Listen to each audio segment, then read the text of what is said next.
The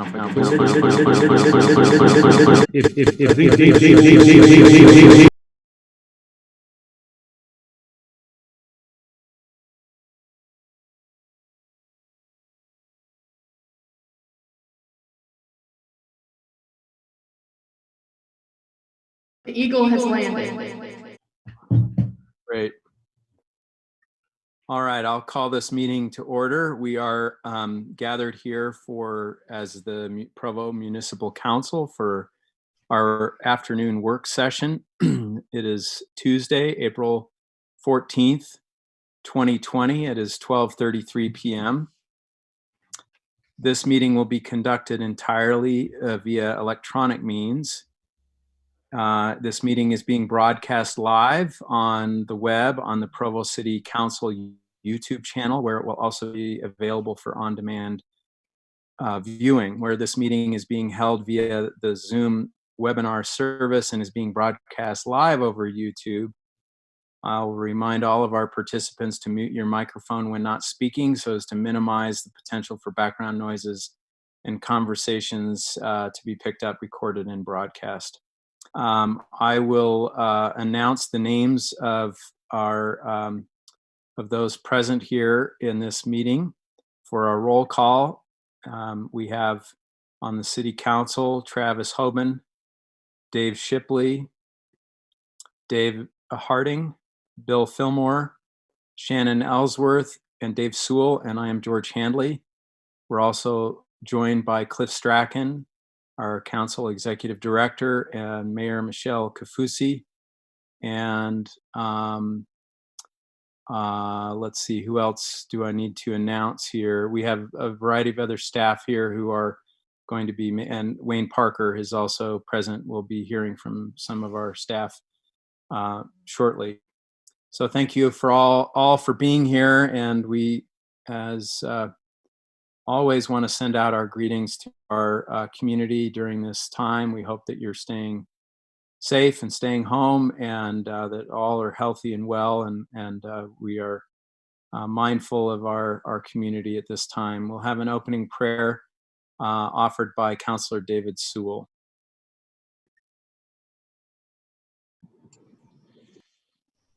Our Heavenly Father, we're grateful to be able to meet together as public servants today, and pray that thy Spirit would be with us, that we'll have a good discussion and be wise in our deliberations for the benefit of the people of our city. We ask for a special blessing at this time of pandemic, that we will be protected and wise and following guidance recommended to reduce the spread of the virus. We seek for this guidance and for thy blessings in the name of thy Son, Jesus Christ. Amen. All right, thank you, Mr. Sewell. Let me remind you that our decorum is that only the presenters and those invited by the chair may speak or ask questions unless otherwise invited by the chair. So please use the raise hand function to indicate that you would like to speak, and wait to speak until I call on you. Excuse me, I'm not going to sneeze. Spring allergies are upon me, so I apologize. We will begin with our first item on the agenda, which is a presentation from Provo Power regarding their 5-year strategic plan and their action plans. And this is presented by our Director of Energy, Travis Ball. Thank you for being with us, Travis. Thank you, George. Is my speaker working all right? Yes. Okay, great.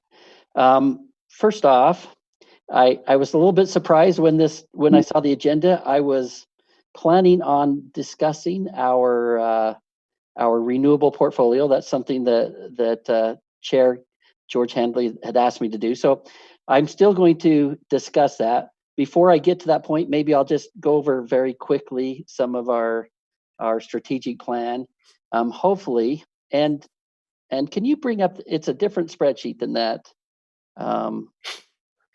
It's called the Load Forecast for Renewables 2030. While I'm talking about the strategic plan. So last week as I was going through the budget, part of the discussion was on the strategic plan, and so I thought I'd hit that just a little bit and then get into some of the resources. I have UMPA, I have Kevin that's going to join us, so he can discuss some of that too. So I think the resource discussion will probably be a little bit more important today. But I hope you've all got a copy of our strategic plan. We've always had a BHAG, our big, hairy, audacious goal is to be the most reliable power company in the United States, but we thought we need to go a little bit farther. So we worked with our energy board and some others to come up with a mission statement. The mission statement is we provide reliable energy services through investing in employees, infrastructure, and community outreach. We are proactive in adapting to environmental and technological changes while maintaining our fiscal responsibility to the citizens. So as we looked at that, we came up with some core values. And if you have a chance to look at the report, you can see the logo that we produced. It has a list of those core values in the logo, which include customer care, financial stability, valued workforce, community resource safety, and innovation. Using those core values, each one of our managers took a section and used that as a strategic priority to come up with our goals. And in the goals, that's what we use to produce our budget. So that's kind of what we did for the strategic plan. Did all of you get a copy of that strategic plan? Okay, great. You can go over that, and if you have any questions.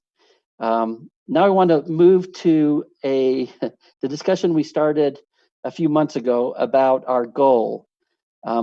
John, do you have a copy of that spreadsheet, the load forecast for renewables for 2030? Yeah, it was changed into a PDF. OnBase can't handle Oh, okay. Excels. That's what it is. Okay. Yeah, so you're looking all right. at it. Well, we had a lot of data in there, and then maybe you can send that out to the council also. It was sent out today. So they can kind of research that. Really, the point of that spreadsheet is to kind of show you the plan that we have going forward through the year. Basically, we show through 2050, but we're really looking at a goal through 2030.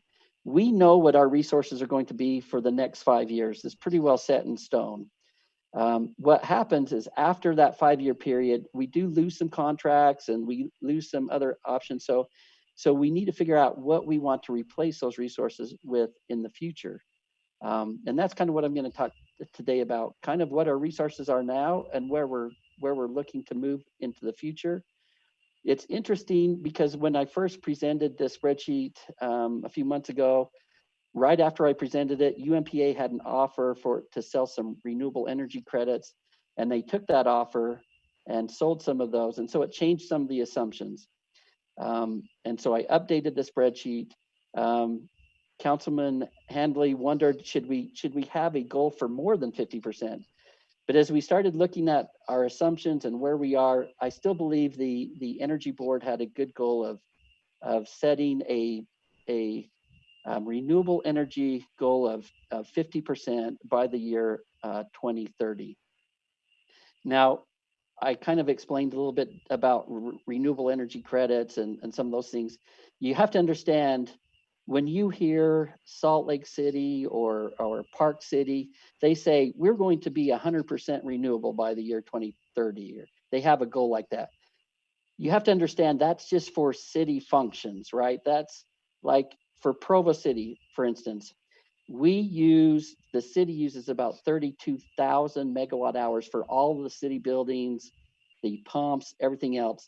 It would be very easy for us to say we're 100% renewable because right now we use 260,000 megawatt hours in the city that are renewable.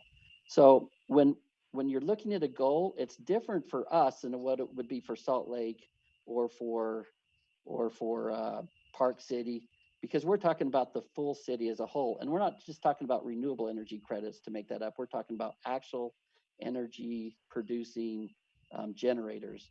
And so let me go to the next presentation. John, can you bring up the UMPA presentation?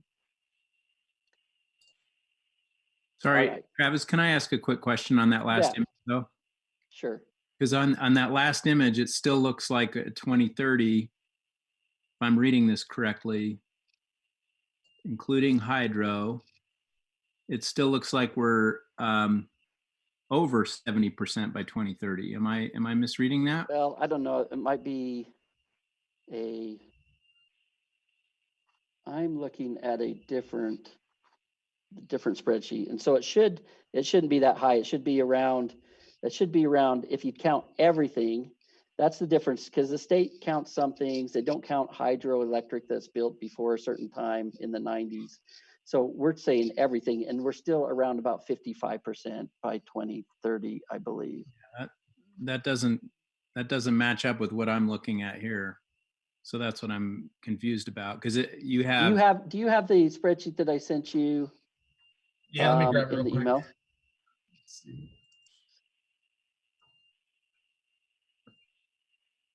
Yeah, I guess John's pulling it up, but what we're looking at right now shows everything but coal at over 70% by 2030. But Okay. this is a lot harder to read. Yes, it is. If you look that 70% at the end, or let's see, it shows 54% on FY 2030. Do you see that? Percent of load via all renewables.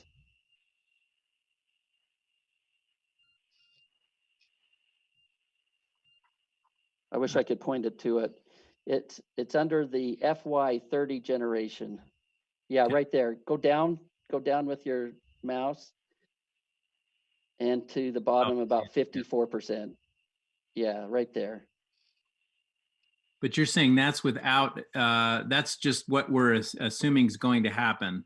We're already 54%. So, and that's assuming we're picking up some load. If you look at future resource on line 29, it says new tech, nuclear, geothermal. Okay. Those are new resources we have not made any decisions of. That's more of a goal of what we could do. So it's really just putting in, once we lose some more coal resource, we put some other green resources in there to make it up. And so it does push it up, but it's really just replacing some of our other resources with green resources. So I still think it's a good goal, but that's not, obviously we know in FY25, if you go over to FY25, that's going to be 49 to 43%, depending on what we can count as renewables. That's more likely. That is what we know right now. What I'm saying, because you guys are the Public Service Commission for the utility, you have a lot of control in what you set as goals for us. And so if we want to hit something, that's where we set the goal, and then you make sure that we make that goal. Okay. And by the way, I apologize. I also thought you were going to be presenting on the renewable resources. And so when I saw that it was a strategic plan, I should have double checked. But anyway, we cover both bases, I guess. Well, it's interesting because I sent that presentation for the presentation last week, and then in the I don't know what happened, but it looked like I was going to discuss that when I really wanted to discuss the resources. What I do like about that spreadsheet that's up there right now is it shows all the resources that we have right now, what we're looking to do in the future. And so when I get into the UMPA presentation, I can discuss some of the aspects of what they are. So if you want to, John, if you want to bring up that UMPA presentation. Is Kevin on the call with us right now, Kevin Garlick? Yes. Chair Hanley, could I make a comment? Yes, go ahead, Dave. Yes. All right, thanks. Mr. Ball, if I understand what you're suggesting here is, I agree with Chair Hanley. We really should be setting a goal that kind of pushes us, stretches us a little bit. Let me know if I'm understanding this correctly. What you're saying is, because that's kind of been the policy of the city, the spreadsheet that we were looking at is already kind of trying to implement that policy. And as our resources that we're already committed to, once those contracts are falling off, your plan is to aggressively replace those with greener energy in order to be aligned with that policy. And with that kind of fairly aggressive approach, you're predicting that we'll be slightly over 50% with 2030 by trying to align with that policy. Is that a correct understanding? That's right, exactly. And you have to understand some of those assumptions we put on the spreadsheet, it doesn't include some losses. We don't include, or we did include some of the rooftop solar. So and we have growth for that through the full 10 years. So it's pretty aggressive to get to that point, but we know that that's kind of what the city council would like us to do. So that's where we tried to model it. And I would say, as the council, you've been very instrumental in us moving towards that goal. Even in the past, we knew through the sustainability committee and some of the discussions I've had with council members and with discussions with UMPA, we've been pretty aggressive in trying to reduce some of our coal resources and picking up more green resources. And so if you can go to that next presentation, John, then we can start going through the new resources, the resources we have now and the new resources. And I'd also like to say that John has a report that UMPA has produced that the council needs to look at. It's by state, it's a requirement by the state to let you know where we are in 2020, according to some of our renewable resources. And the state also, and you'll see in this presentation, they calculate a little bit differently our renewable resources. There's some formulas that they have to use, and so that's part of the state code, and we can discuss that as we go through the presentation. Are you able to get that up, John?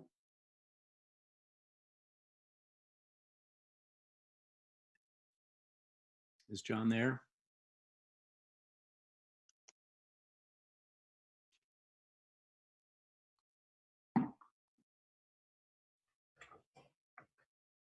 While we're waiting, do you want to add anything, Kevin, before we start on the UMPA? Yeah, actually, I would ask Kevin whether, what do you feel would be an appropriate goal for Provo to set? That would be stretching and something that's realistic, but something that would cause us to stretch in a good way. Chairman Henley, I'm getting to that age where stretching becomes a little uncomfortable. So again, thank you, Chair Henley and members of the council and Mayor Kafusi. It's great to join your meeting for a few minutes. And I would just kind of say that, first of all, apologize for the COVID matter. It interfered with our opportunity to get together at the UMPA conference that we had scheduled last month, and was excited to kind of report back to the members of the council on the efforts of UMPA and what Travis and Provo Power are doing in trying to achieve a more aggressive position with renewables. Second part, maybe I would just say before answering your questions, is just like Travis said, we're looking forward to being able to meet some of the newly elected members of the council. One of the important roles that the council plays is they take on the Public Service Commission role in managing Provo Power. And that's an important role because you get to set and make decisions, public policy, and directing the utility. And so through Mayor Kafusi, who is the UMPA board member, and Travis, who's on the advisory board, they basically bring those policies into the agency as we try to develop our future roadmap and plans with resources. So again, I would just say that is 50%. Well, again, the thing that Travis is going to report, and we may want to try to answer this after, we're in a very secure position between now and we think 2025. But we do have a number of resources that come off the books And depending on how well we can renegotiate or acquire new resources, which our goal will be to achieve maybe 50% or greater, that's kind of, again, we think 50% is a very good goal. You could go more aggressive if you wanted, but again, I think we're trying to get as aggressive as we can. So that's my I like a BHAG, right?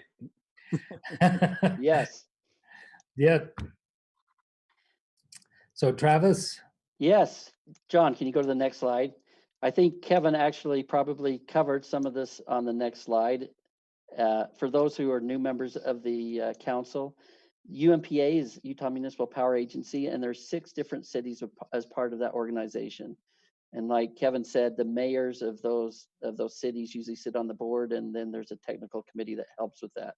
The organization is, as you can see from that pie chart, 64% is Provo, and the next largest member is Spanish Fork.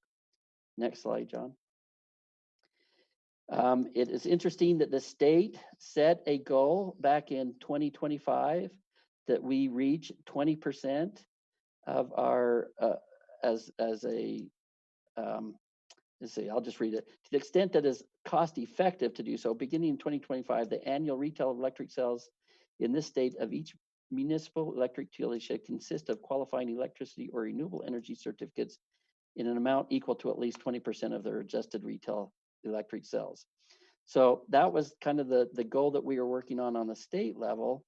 I can say I think we're going to be much greater than that in just a few years with our purchase of the solar down in Mona. Go to the next slide, John. What is interesting about that goal, if you noticed, is that it says to the extent that it is cost effective. I always thought that was kind of interesting because that cost effective 10 years ago, I could have never believed that what we have done in the past few years would be possible, that we could pick up solar at the cost we have and move to a much more renewable portfolio. If you can see where we are in 2020, it says we're at 7.4%, and that has to do with the way the state calculates. If you can go through the spreadsheet, you can see that we get credit for some of our crisp hydroelectric, but not full credit. You have to use, you take that off the top. But as we start getting more of our renewables on, including the solar plant down in Mona, you can see how our percentage start to increase. And by the year 2025, we assume that that'll be around 45%. And as Provo, we'll add some of our solar in there from rooftop solar, and that'll even be a little bit higher. Next slide. I showed this last week, but just from fiscal year 19 to fiscal year 21, you can see that we've gone from 56% coal down to 34% coal. And you can kind of see where our hydroelectric and renewables are and the purchases. Go to the next slide. In 2025, you can see that yellow comes on. That's a huge portion of our portfolio by that year. And you can see that that's kind of where we get close to that 50% renewable energy. And our coal drops down to 28%. So go to the next slide, John. You can see how our coal was up to around 60%, and by the fiscal year 2025, and this is we're pretty sure this is going to happen. It's going to be down below 30%. While what we believe is the green renewable, including all of BYU and all the hydro, that'll be up above the 50%. What the state lets us count will be around 45%. Next slide. The existing resources as of 2020, CRISP is our federal power that comes from the dams around the area. And then we have some small hydro plants in Levan, Nephi, and Manti. There's the Deer Creek Hydro and the Olmsted Hydro that we've added just recently. The 6 Mile Hydro is another hydro plant that was added about a year ago. BYU cogeneration facility, and then the Windward facility is one that is in Spanish Fork. The future resources that are the contracts, I believe, have mostly been signed is the S Power Clover Creek, that's the solar plant, the 80 megawatts down by Mona. Then you have another wind project that's in Wyoming, another WMAT at crisp allocation that Kevin's been working hard to get. And then we have another shared solar community project that we're looking at adding. So those who are living in Provo and can't put rooftop or in UMPA territory, they can add solar through a shared community project. Next slide. This is kind of where we talk about what's on that horizon after FY25. Where are we going to get our future resources? And that's where, you know, in my spreadsheet, I said geothermal, nuclear, there's other items, battery, natural gas.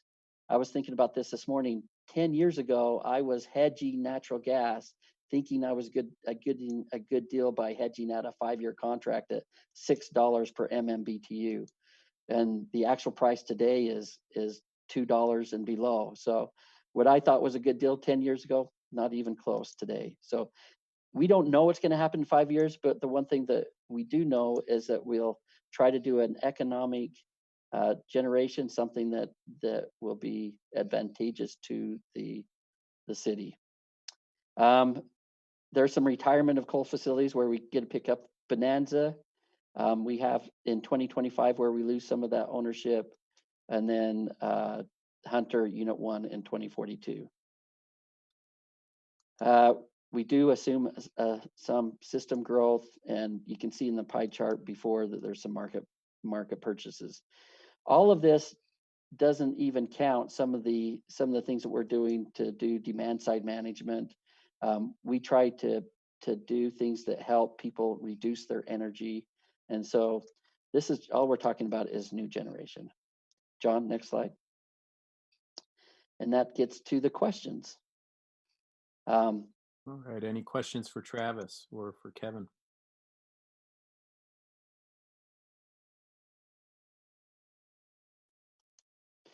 I do want to say, George, we are working, and we'll do whatever we can to replace those resources with green resources.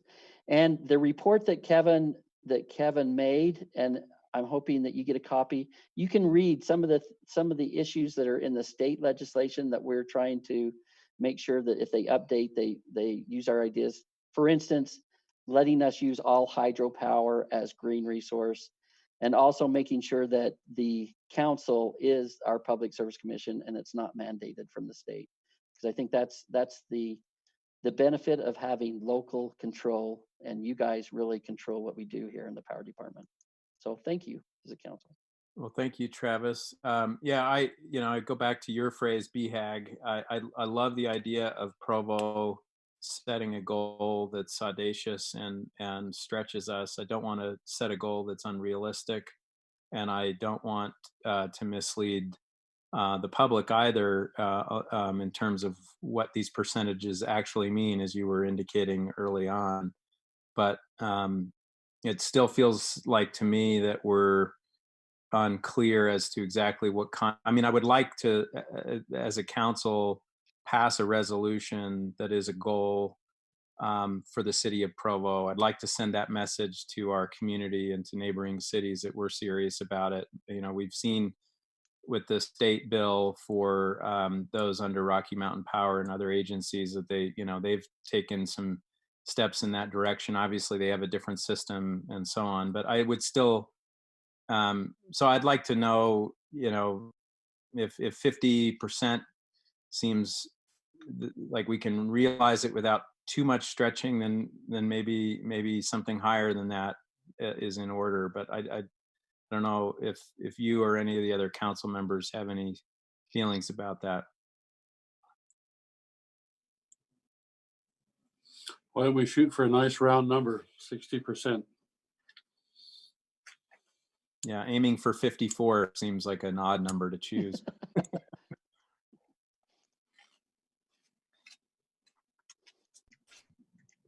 What do the rest of you think? Dave, Harding, Mr. Harding. So it's kind of aligned with what the comment I made earlier. I agree. I think we need to be bold. I think we need to have show good leadership. I do worry just a tad. I noticed that Mr. Holmes just joined us, and I think he's, kind of chuckled in the past where, I think his phrase is, what have you done for me today? Where, sometimes the council will say, hey, this is the direction we want to go. And the administration will, push forward very aggressively in that direction. And they get to the end and say, okay, well, here's what we can do. And we say, oh, well, that's nice. Let's stretch a little bit more. Let's push it a little harder. Where if they hadn't pushed so far, then we'd be saying, well, do you think we can actually get up to 50%? So I kind of feel like our energy department and by extension, UMPA, which, also has to consider other cities as well, have really, I feel like they've really listened to the direction that the council has been asking them to go, that the council and the mayor has asked them to go. And I feel like, we should carefully look and see if we're already stretching ourselves to get to that 54%. And I'm not going to oppose, setting it a little bit higher, but perhaps we are already stretching ourselves, and we're already kind of at that audacious but realistic at the same time. So that's Mr. Sewell and then Mr. Fillmore. From my perspective, having been here 6 years, I think our power department and UMPA have really come a long way on this issue. Just not too many years ago, I think 50% would have just sounded like a wonderful goal, wonderful place to be. So I feel like it's a good goal to have, and appreciate all the progress that we've made in moving in this direction. Mr. Fillmore. Yes, Travis, would UMPA welcome our leadership by setting an aggressive goal, or does that create other political problems? Well, I can say that from the very beginning, Provo has kind of been pulling along, and UMPA, I'll give credit to Kevin when he went over there. He knew kind of where the council wanted to go in Provo. And so I think we have pulled along here, and frankly, all the other cities have come aboard. I think with natural gas prices being where they are, and with some of the resources, the cost of solar has come to the point where it becomes very economical. I think it's been good. Now, our energy board recommended 50%, but I think you can set a goal and we'll work towards it, whatever that goal is. I can tell you, Kevin is looking at other resources in the future that will help us meet a goal of 50, and probably we can even go beyond that, I'd say. Well, if we went more aggressive than that, does that put you in a bind, either with us or with UMPA or your fellow No, I citizens? don't think so. I think it's a goal, so I think it's something to work towards. The only issue I have is at some point, it depends on what we call green or renewable. As long as we can call combined heat and power renewable resources, so you have base load product in part of that, then I think we're good to move it a little bit higher goal. What do you think, Kevin? Really, that's kind of where I'm sitting. If you get too much intermittent resources, obviously that's going to cause problems. But if you have some of that in hydropower and combined heat and power at base load, I think you're in good shape. Yeah, I just want to pick up on what Councilman Sewell said. Yes, I think UMPA and Provo has moved a long ways in the last 6 years, trying to be very aggressive. And you're right. I would never have predicted 5 years ago we'd be on the path that we are. So we're on a good path, and I don't think it hurts to set and push and stretch, and 50 appears to be pretty doable. 60, again, you start getting into defining clean, renewable, and all of that, and we're trying to watch that in what resources we pick. But again, I do believe the agency here is responsive to the cities, and we're looking for the cities to set the direction, and the board of UMPA can agree to that direction because that's who governs ultimately all of those decisions.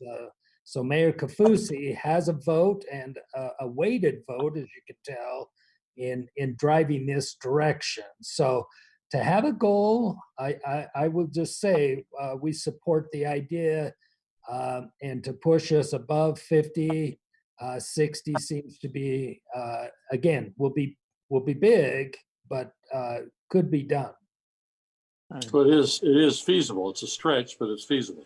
Yeah, feasible again is another little bit of a challenge because a lot of those contracts go away in 2025. So we've got to renew those contracts at favorable pricing, along with securing favorable contracts to replace the coal and other resources. So the whole goal is to try to manage the rates while increasing our supply of renewables. Well, we're out of time, but I want to, I think maybe we'll probably have to have a further discussion as a council at maybe one of our next work meetings to decide on this issue of a goal.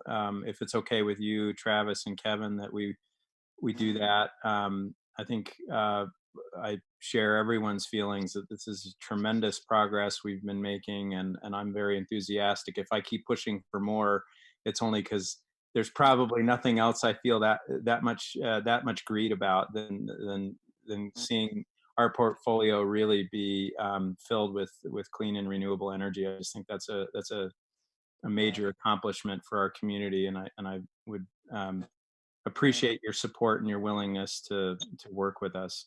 So I think we'll probably move on unless there's any other pressing issues. But I think I'll have our staff note that we'll want to have a discussion at a work session. I don't know if it'll probably end up being something similar, I guess, in form to what we're going to consider later today about vehicles.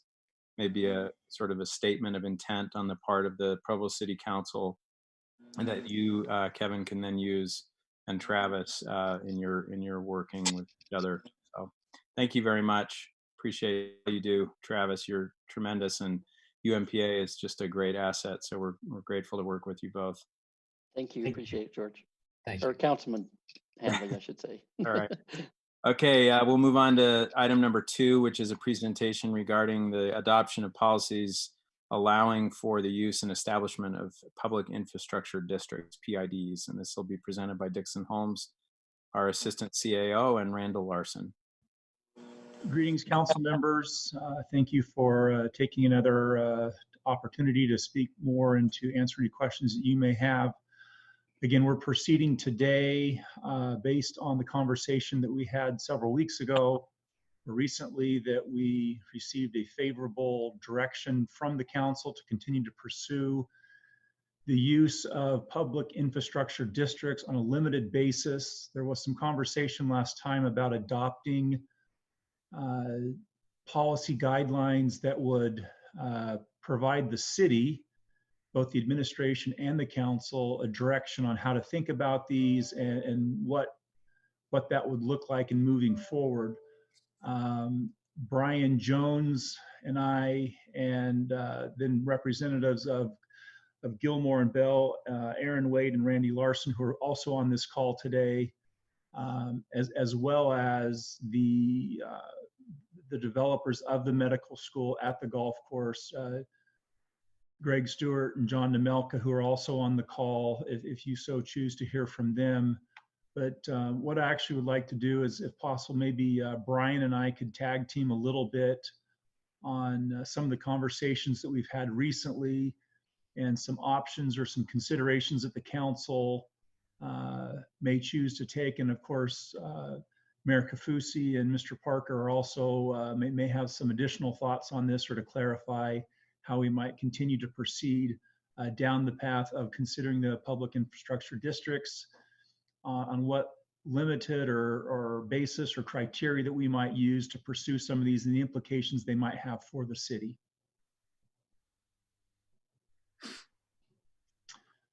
Does the council have any questions based on previous conversations or the sample policy that was provided.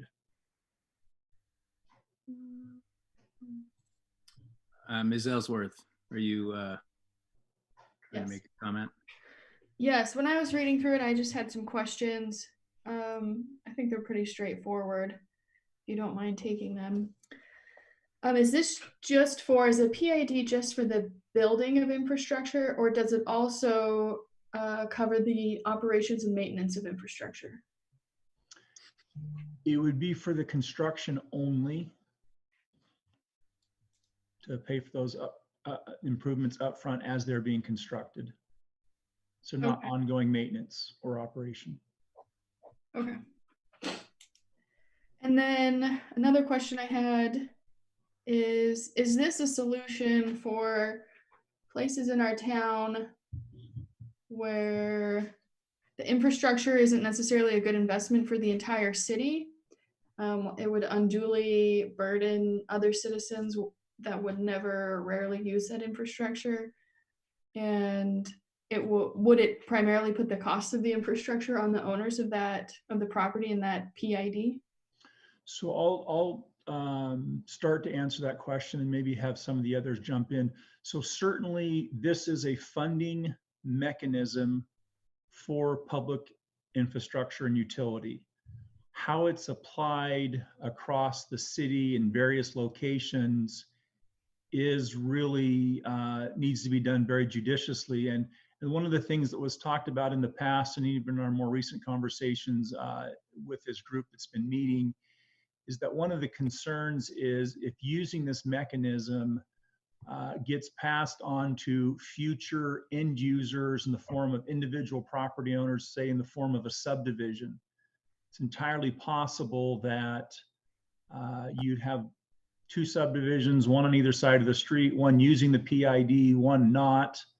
And then those costs could be showing up in future taxes on the property, paying for those utilities and infrastructure. Now, interestingly enough, the people that live on the other side that maybe didn't use, or the developer didn't use that, they're still paying for those costs as they buy their ground, their individual lots or subdivision lots. So the improvements are going to be paid for one way or another. As we have contemplated this request, and when I say this request, kind of the impetus is even considering this at the request of the medical school developer, where there's two parcels involved right now. They are the end users or future users of this, or their tenants in the form of the medical school and of the housing. They're not individual property owners, either in a condo association or an individual property owner as in a subdivision parcel owner. So they know what they're getting into. So it's probably not appropriate to you. Well, appropriate's a loaded term. It may not be the best public policy to use this in a wide spectrum across the city, where other improvements are typically put in either by the city or by the developer, and the developer then passes those costs along in the sale of the property and not in future taxation. And I don't know if Brian or Randy or Aaron, if you want to jump in on maybe clarifying any of that. No, I thought that was a really good summary. You're exactly right. A PID has a finite term. It only lasts as long as the bonds or financing for the capital infrastructure exists, and then it will expire by its own terms. It does not create O&M. If there was a component of the city that had unique infrastructure, and it does require 100% property owner consent to trigger that property tax ability. But in addition, what Dixon is raising is a wise political concern, just as legitimate as the legal one, which is you sometimes don't have the future homeowners or users at the table right now. So even though a current property owner could agree to that property tax, they may not be the ones paying for it over the long haul. So you want to be sensitive to uniformly maybe using this tool for any infrastructure across the city. But for unique infrastructure, and if property owners consented and a benefit to the city, potentially it could be used, but it may not be as widely used for the same reasons. We have a question Oh, sorry. Go ahead, Shannon. We have a question from Mr. Harding afterwards. Okay, I just have maybe one or two more questions. How is the infrastructure at the medical school unique? Okay, and maybe I'll have Greg answer that question, Greg Stewart. But so because of the existing location being at the golf course, being a former landfill, the city is requiring that the improvements that are being installed in the public right-of-way, which are basically the road, that all of the dirt, not just from the trenches, be removed, which is then bringing on an extraordinary cost. And certainly it was known that they would have to do some removal of the former trash on the landfill, which is currently a golf course, to put in these improvements. More recently, it was discussed that all of the material would need to be removed, which is, again, a cost that will and is going to be borne by the developer. This is a way of financing that cost over terms. And that's why it's unique in this, at least in this specific location. Yeah, it sounds like we'd have to come up with some really strong criteria so that every project isn't unique. Well, and again, the beauty of this, and Brian, maybe you can jump in here, is that this is completely discretionary on the part of a city, whether to approve the creation of a district. Brian, maybe you could speak to that for a moment. Yeah, I was going to maybe jump in and just say that in my mind, today's agenda item is actually, I won't say unrelated, but independent from the golf course or the medical school. That what we're actually on the agenda to talk to you about today is not about doing a PID for the medical school or on the golf course property, but to talk to you about what the administration's intent is about how they would handle requests for PIDs in the future from anyone.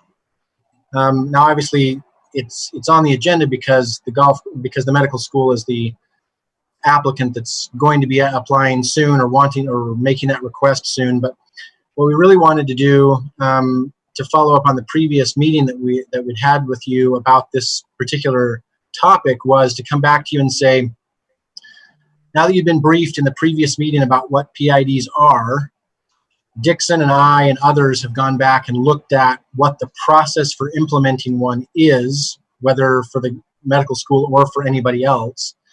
And then what we've determined is that they're authorized by state statute, that state statute doesn't require any action on the part of the council until it's time to actually approve the creation of the taxing entity.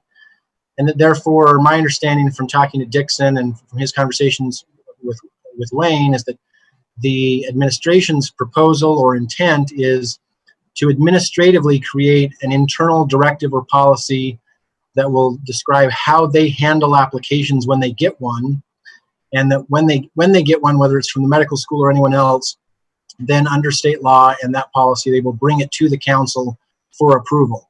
And I think the intent of today's agenda item was just to update you on that and let you know that that was what would be happening going forward, and not leave you hanging from previous discussions thinking that there was something that the council needed to be doing right now, and get feedback about that process question of what the process for a PID is. Okay.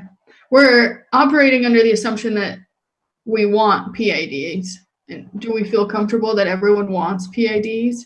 Well, I guess I would say I don't think we're operating under the assumption that we want them. I think we're operating under the assumption that the city is authorized to issue them in the same way that they're authorized to issue tax increment financing, to issue bonds. And what we want to have in place, knowing that we're going to get a request, we want to know what our process is when we get a request. And that there isn't any assumption that it's going to get approved until the request comes in and gets processed by the administration and comes to you for approval. Okay.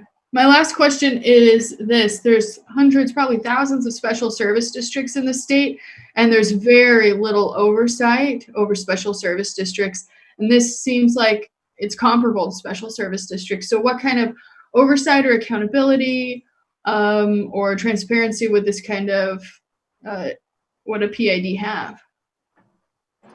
And others may want to weigh in on this too, but I guess from my perspective, the answer to that is when a request comes to the council for an actual creation of the taxing entity, part of that request for approval will include a governing document that the council has to approve that will lay out all the rules for how the taxing entity operates and how it has to report back to the council and or the citizens or whoever else about how it uses that money and everything else. Randy may want to weigh in on that, but at the end of the day, I think it's that governing document that's going to answer your question.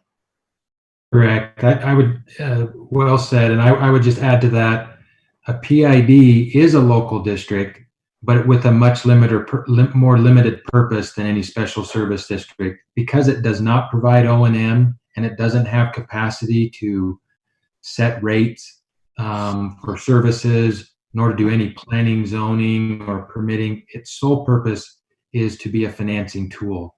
So it becomes a legal mechanism to charge an enhanced property tax, and then that property tax must be applied to what the bond proceeds were authorized for, which is the infrastructure. And then once it's paid off, it goes away. It is a little odd to think of that, well, why do we create a district then to just be a financing tool? The reason is to create separation from the city and it being in its books or have the city have any liability for that debt. If we created a subcomponent like a building authority or an RDA like you're familiar with, those are actually units that the city council governs and sits as the board as, almost an alter ego of being the city. So here we create a district, but a very, very limited district that only has the ability to charge the property tax that's been authorized, can't go higher than that, and then to issue bonds and repay those bonds. Very good question, but that it is a unique animal in special district world. Gotcha. Thank you. Mr. Harding, you had a question? Yeah, I appreciate the discussion that's gone on so far. A lot of that is what I was hoping to be discussed. And thank you, Mr. Jones, for your description of what we're here to discuss today. I read through the material and wasn't clear on that. It seemed like a lot of the material there was just the same as we saw 2 weeks ago, and so I did try to get into some of the like the policy kind of template. It did seem fairly boilerplate, and I got lost after a couple of pages of what we were looking at. But if I understood what you were describing, that the administration will take applications, put them together, and bring them before the council. I think that's a good way to approach this. I don't think it would be bad for the council, now that we've thought through this and whatnot, to kind of, whether it's official or just kind of, I think it might be good to somewhere document how we're going to approach these. And I feel that perhaps, if our intent is to not to generally pursue these unless there's some unique circumstances that kind of justify approaching this differently. Again, I am a little worried about how this overlaps with our impact fees. And so I think generally this is not something that we want to start using across the city, but in circumstances like the medical school, I think those are the times, the type of applications that we would consider.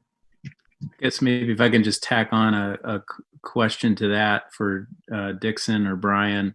Yeah, just what do we need to do as a council at this point? Do you need us to adopt a policy of some kind or a governing set of principles, Brian? Yeah, really I think what Dixon and I had in mind when we put this back on the agenda was to come and tell you that you don't need to do anything, but that you can do something if you want to. I think as we left things before, there was still some confusion on both Dixon and I's parts and maybe others about what the next step was. And so we went back and we looked at the statute. We met with Randy and Aaron, and we talked to those who from the medical school that are planning on applying soon.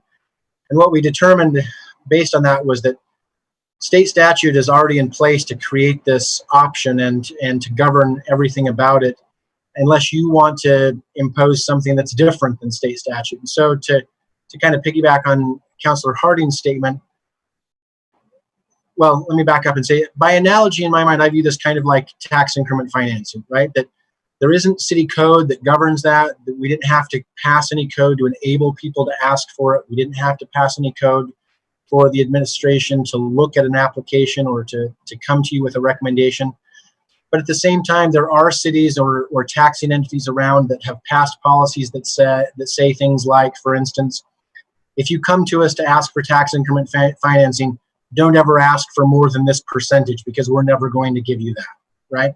And so if there's something like that the council wants to do, if the council wants to pass some kind of policy statement that says, when somebody comes to the administration to ask for a PID, make them aware that the council has no intent of approving one under these circumstances, or will only approve one under these circumstances.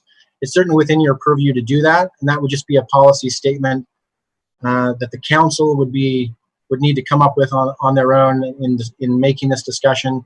But it's not essential to authorizing this tool to be used. It's just whether you want to place any limitations on the tool and let both future applicants and the administration know in advance what those limitations might be. Otherwise, you don't need to do anything. So just to represent the administration's side of this, and Wayne or Mayor, you're certainly welcome to jump in here, is that this is much like a planning commission item that comes forward. Someone makes an application to the administration saying, we'd like to pursue a PID. The administrative staff would review it and then bring a recommendation to the council. And oftentimes, we know that it's just not in alignment with the council and the administration, rather than say, we can't even take this, we won't bring it forward, we'll just say, our recommendation for this is not favorable because it's not consistent, but because you may want your day in court or to have this opportunity to have it heard, you're welcome to do that, but just know our recommendation is denial to the council, and that is our strong recommendation. So again, based on the conversations that we've had now and maybe into the future, that the administration would only bring those, well, not only, but bring items with the recommendation. And if it's not consistent, then the recommendation would be, council, we recommend that you not approve this request because it's not consistent with the policies. All right. Well, that's very helpful. Any further comments or thoughts about this from other council members?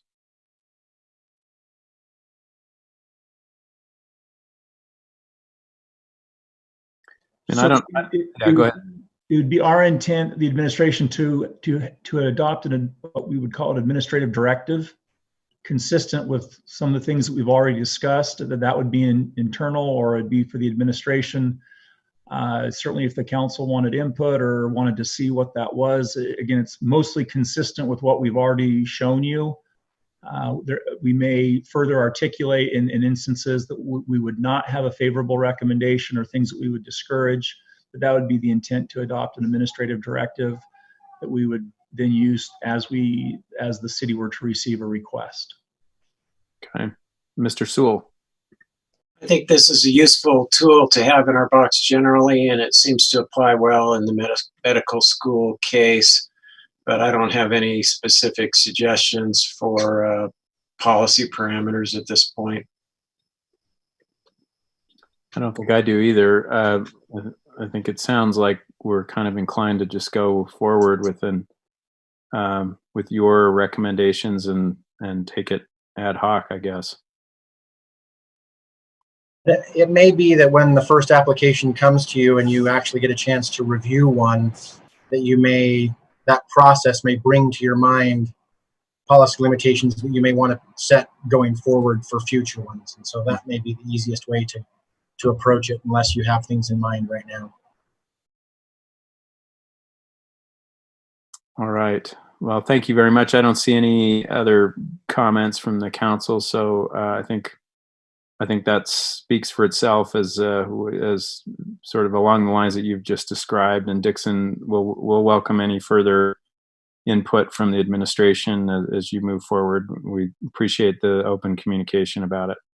And again, just to be clear, we do anticipate that we will receive a request here shortly from the medical school. The administration will take a look at that, review it with the various departments, and bring a recommendation forward at some point. And so again, while while we did talk about some of the specifics, as Brian further clarified, that wasn't the purpose for today.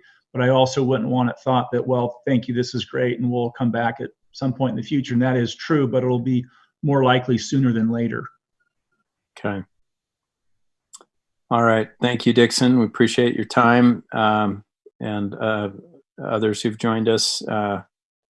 We appreciate your Randy, and I don't know who else was on the call, but thank you for being here. All right, we'll move on to item number 3, which is an ordinance amending Provo City Code to establish a critical hillside overlay zone with citywide application. And this is presented by Brandon Larson, Provo City Planner, who has helped to draft this ordinance. Okay, can you hear me okay? Yes, we can. Okay, very good.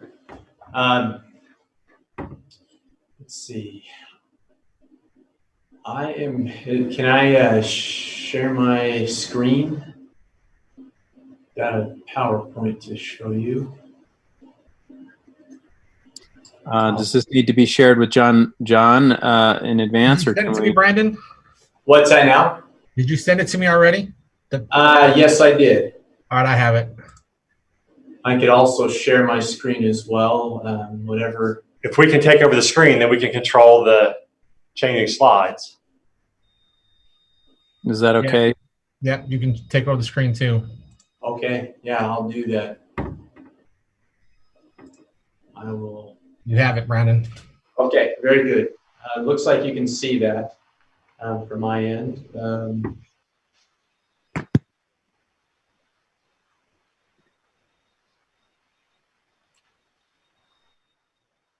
Let me try, because I think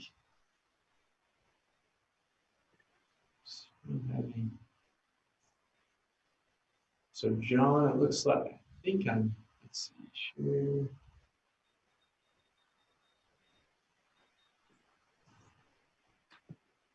If you click on it and use your arrow keys, you should be able to move it. Okay. I'm still not being able to move it. Do I have? Yeah, you have control. Okay, there we go. Thank you. Okay, so sorry about that. So this is well, first of all, I'll say that the city, there appeared to be interest in looking out for the protection of the east bench areas of the city, particularly the foothill areas. And so we were tasked with coming up with some foothill regulations. We looked at Salt Lake County's foothill, their FCAUS, their foothills and canyons overlay zone. It was a good example of the jurisdiction that had implemented some that appeared to be pretty sound requirements to preserve the foothill areas of Salt Lake County. And so we looked at that. We looked at Park City, Summit County. There were a few other jurisdictions that had foothill requirements, and we looked at those and have drafted a set of foothill requirements that we feel are fitting for Provo City. I'll say, I'll note as we started here, this proposal doesn't preclude development in the foothill areas, but it is a tool to help preserve the to help protect the foothill areas. It's intended to consider the ecological health of the foothills and to consider the aesthetics. And so what we did was we drafted an ordinance that's an overlay zone. We call it the Critical Hillside Overlay Zone. I think I've identified the objective, but an overlay zone is simply you've got underlying zoning, and you overlay additional. You have an overlay zone that overlays additional requirements on the underlying zoning. So, in essence, we're just adding additional requirements to the land that could potentially be included in the CH zone. And so with that, the permitted uses in the CH zone are those of the underlying. So now what I'm going to do is just kind just kind of briefly give you a bird's eye view of kind of I'm going to hit some of the high points of the ordinance, and I assume you'll have questions for me. So one of the first things we come to in this ordinance is limits of disturbance. We want to identify, we want to have developers, property owners identify the areas of their property that they're going to develop. We want them to consider that at the onset of development. The ordinance, as proposed, only allows 40% of a property to be included in the limits of disturbance. Land outside the limits of disturbance need to be, they're supposed to remain untouched. There is ability for utility, installation of utilities to occur in there.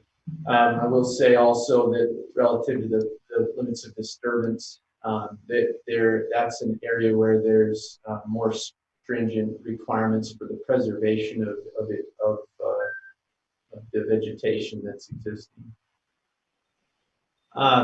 Slope protection was an important consideration, and as I get into this, I want to hit home the idea that and I think it became more clear as we started trying to develop this. This is not an intent to,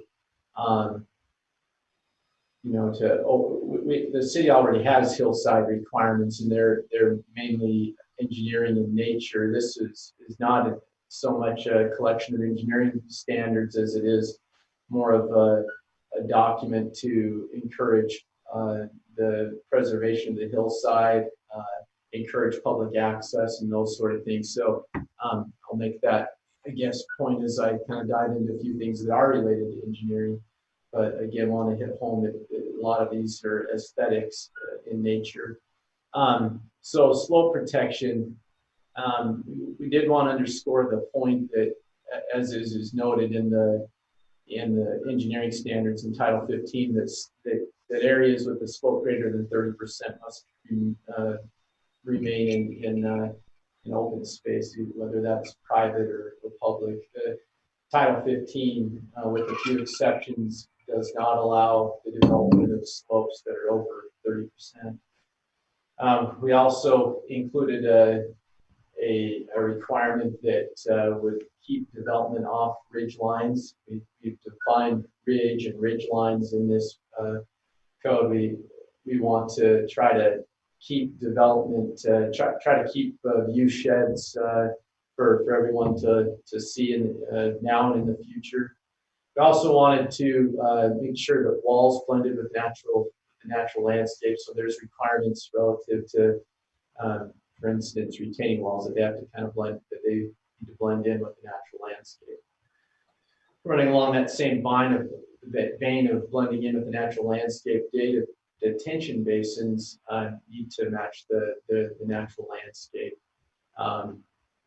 We didn't want to have a detention basin that's, like you see around town, a soccer field in a bowl. We wanted detention basins to blend in with nature and perhaps look something more like a pond. Again, we hit on ridge lines. Streets are supposed to follow natural contours. We want to avoid cuts and big cuts and fills. That's more addressed in the engineering side of that's more addressed in Title 15. But we wanted aesthetically, we wanted to point to have requirements that basically say streets need to follow natural contours and contribute to the environment rather than take away from it. We've added trail and trailhead dedication provisions in here. I will say that that some have asked why we didn't have like trail requirements. That kind of gets tricky with taking issues, and so what we've added is a density bonus for those who want to construct and dedicate a trail, and of course dedicate that to the city, as well as trailhead with a parking lot. So we've added provisions for that. In relation to this, we've also added requirements that, along with this section where you find trail and trailheads, also has is also called trail. I think it's called trails and public access. There's some requirements in there that would require a developer who is platting an area. It would require him to identify the public accesses on the plan. So I think that's a benefit in the future if people are required to show public accesses on their approved plans and plats, then that information will be available for the public to use in the future as they try to identify where public accesses are. There has been been a request to include not only public access but also right-of-ways, and I think that's a good idea to add that language. And so we recommend an addition there that it would require plats to not only have public to identify and locate public access, but also right-of-ways on plats. Going into another major section of this CH zone would be trees and vegetation protection. We wanted to preserve the vegetation that's there and then allow for some adapted vegetation types that are conducive to that foothill environment. One of the things that you'll find in the definition section is a definition for significant trees. We want to protect large trees. I believe they're trees that have a certain caliper. It's a tree with a 6-inch caliper or greater. It grows of 5 or more smaller trees. The developer would be required to have a revegetation tree establishment and the land reclamation plan. They'd have to identify vegetation that needed to be protected and preserved and identify those significant trees. Also tried to use some principles from the urban wildland interface. The urban wildland interface is a collection of, I believe they come to us from the state level, requirements, fire requirements in foothill areas and in areas where the urban and forest meet. And so we try to use some of those principles in this ordinance. For instance, I referenced debris basins just a minute ago. One of the requirements that's been proposed is to have fire-wise vegetation around those debris basins. So again, with the tree and vegetation protection section, there's 2 important documents that are required. One I've already identified, the revegetation, tree establishment, and land reclamation plan. The other would be the tree vegetation and protection plan. Again, if you're constructing, developing in the CH zone, you need to identify the vegetation you're going to protect. Design standards have been proposed for this area as well. Those design standards, I think probably one of the most important points there is to try to encourage and require structures to blend in with the natural environment and follow natural contours. Landscaping would incorporate natural features. Utilities would blend into the environment, as well as trying to, I guess another point would be to try to screen parking lots and make them a little more appealing than what you see typically.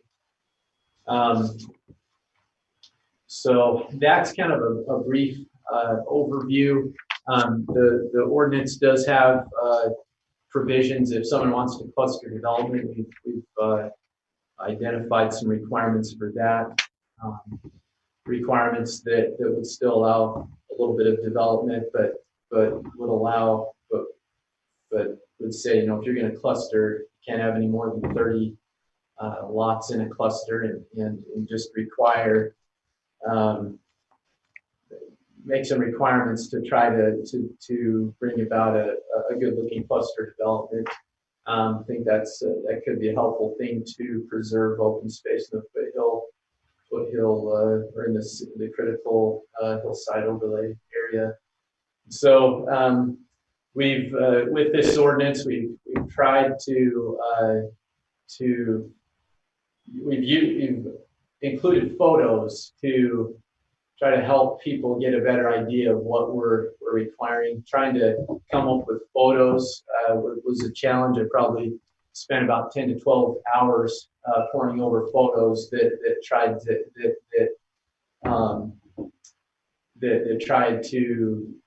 say, hey, this is what we're getting at with this requirement. And so it was a challenge, but I think we put forward some good photos, and you may have some recommendations on that. But anyway, at this point, I think I guess I'll open it up, or be certainly welcome to take it. You're welcome to answer any questions you have on it. So. All right, thank you, Brandon. Any questions from the council? I have questions. Yes. I sent them an email. I don't know if you want me to go through all of them now, or if you want to discuss them another time. I can certainly go through them. I've definitely looked through them. I can, if you, I don't know if you want me to just run through the list here, if you want to bring up the ones that are most important to you, whatever you want to do. Yeah, let me just bring up some of them. Okay. I appreciate the emphasis that's been given to aesthetic. I hope that we do that in the rest of our city and not just in the foothills. I think that that developers could create really quality products under this overlay zone. And I would hope that we would encourage a similarly high quality product in other places. I think I would be comfortable with even specifying colors. The BLM does this when they have visual resource management plans. They specify certain colors for certain landscapes so that buildings and structures and pipelines blend in. So that's an idea that maybe has already been considered, but just throwing it out there. There was some language that was not gender inclusive. I hope that we'll edit that. We use the term man-made. Would you be comfortable with us revising that to the term human-made? Would that be? Yes, that would be great. Okay, we'll make that change. Yeah, thank you. What other questions did I have?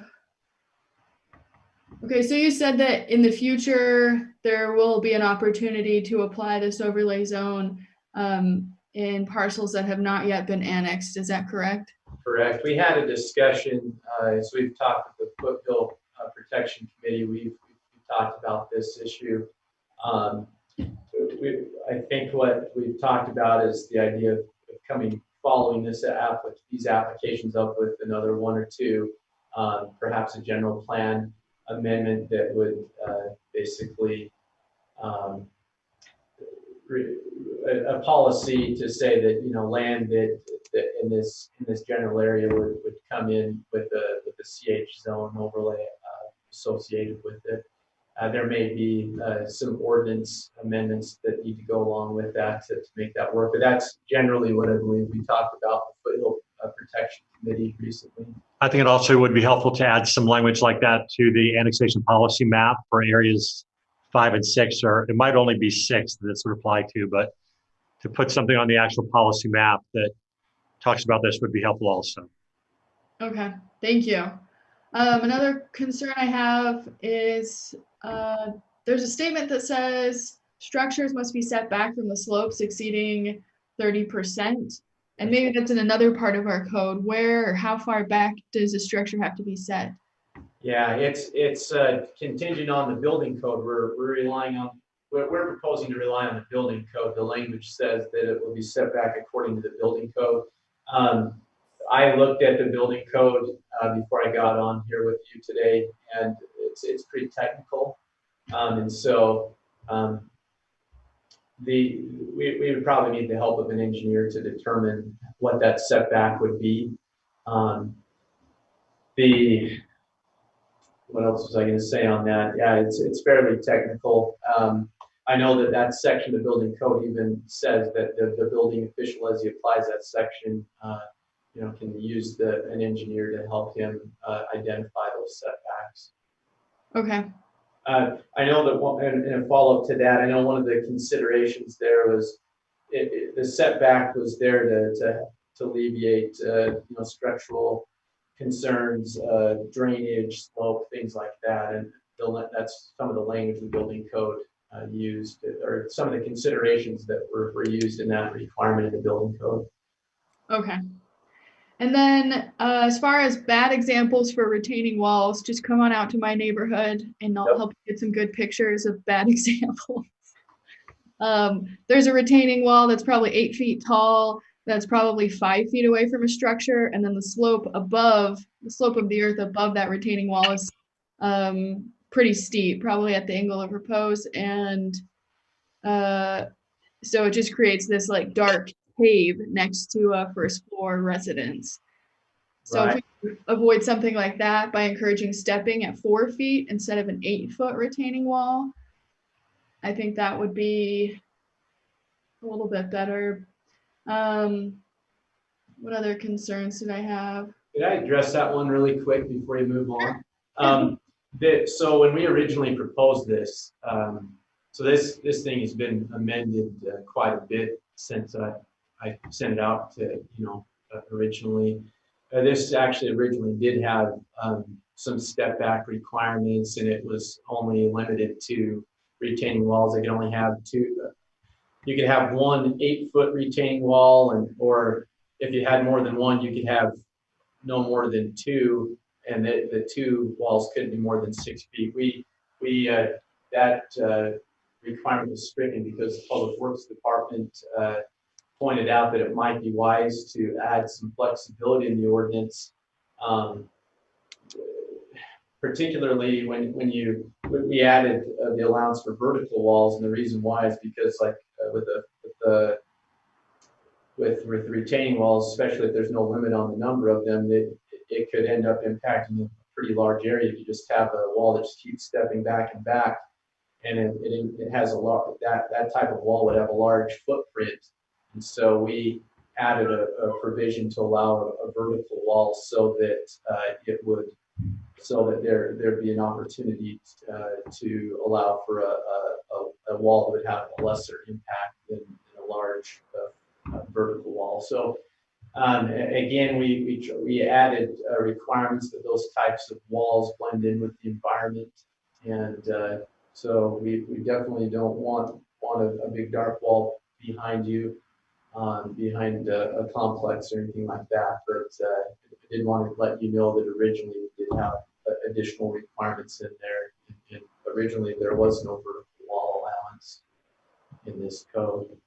Yeah, I appreciate that, and I appreciate Public Works. I still think 8 feet is too tall, and I think it does not contribute to the aesthetic. Regardless of the footprint, it is really obtrusive. That's my opinion. Yeah, I don't pretend to be an expert on this, Shannon, but I've been up in that area, and some of those hillsides are so large and continuous that I wonder, though, if the footprint could be enormous if we didn't. I mean, in other words, I think the terrain up there might necessitate a little bit of an adaptation. I don't know.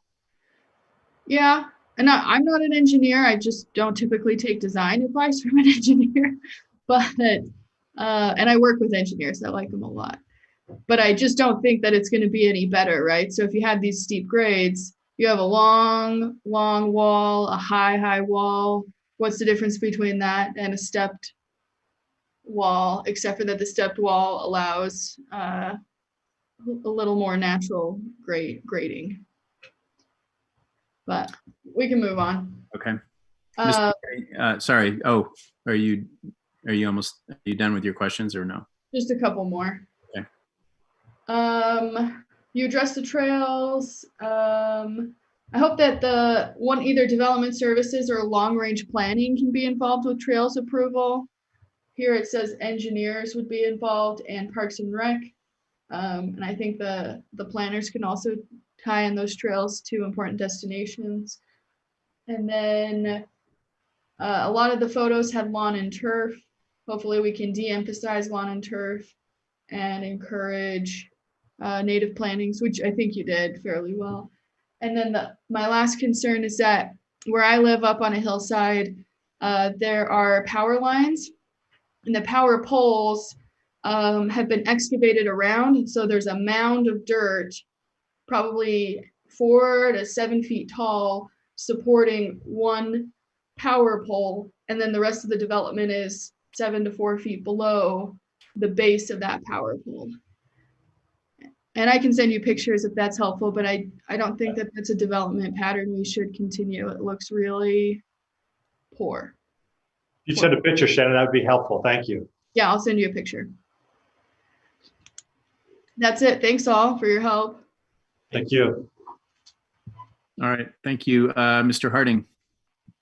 Thank you, Chair Handley. I've got one more of a specific question on the proposed on the proposal, but then I also just more generally, are there any time constraints? Are we is there any urgency to get this passed in a particular time frame for other events, or is this something that we that we could take a few more weeks on? We have until April 29th to pass this if it will, in order to fit within the 6-month window for pending legislation. We have one scheduled meeting next Tuesday.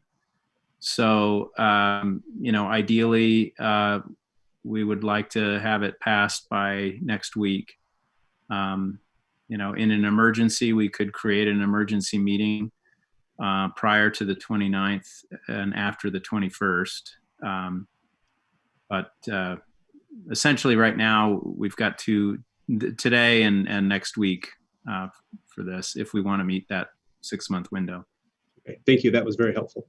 My more specific comment is relates to figure 14.33A.17 and .18. This is for illustrations of the cluster development. And let me say, I think I really appreciate the photographs of allowed and not allowed.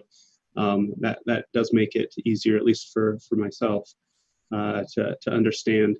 And then let me also say that I'm into my 5th year on the council, and I've tried to kind of get a hang of some of these planning principles and design principles. Probably just know enough to get a little, to be a little bit dangerous, is all. And I appreciate the professionals that we get to work with. So with that said, I look at the permitted image there, A.17, and if I were to be shown that image and asked, from a planning perspective, what does this image illustrate? I'd say, oh well, that's an example of really bad sprawl, and kind of an example of the development that causes. That's extremely expensive for cities to try to maintain in the long term. Has a very overall net negative on city finances because of for all those reasons. And so and then I look below at what's not permitted, and I see a lot more compact design there. So I guess my thought, and also hearing the explanation earlier, I think clustering is really would be very beneficial for this area. I think clustering, instead of just being, well, here it's permitted, and if you're going to do it, here are the restrictions on it. I'm wondering if we should encourage it much stronger.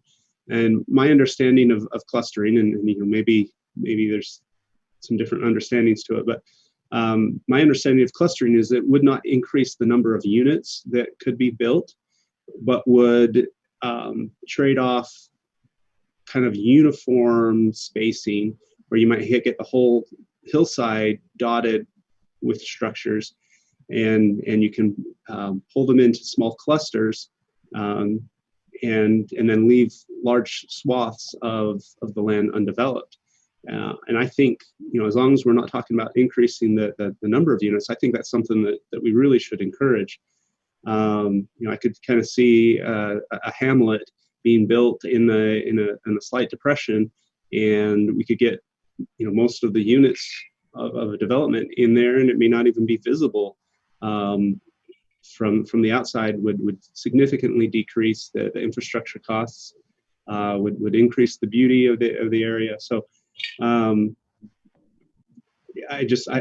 look at those, what's permitted and what's not permitted, those two images, and it seems perhaps counter to some of what we're trying to achieve here.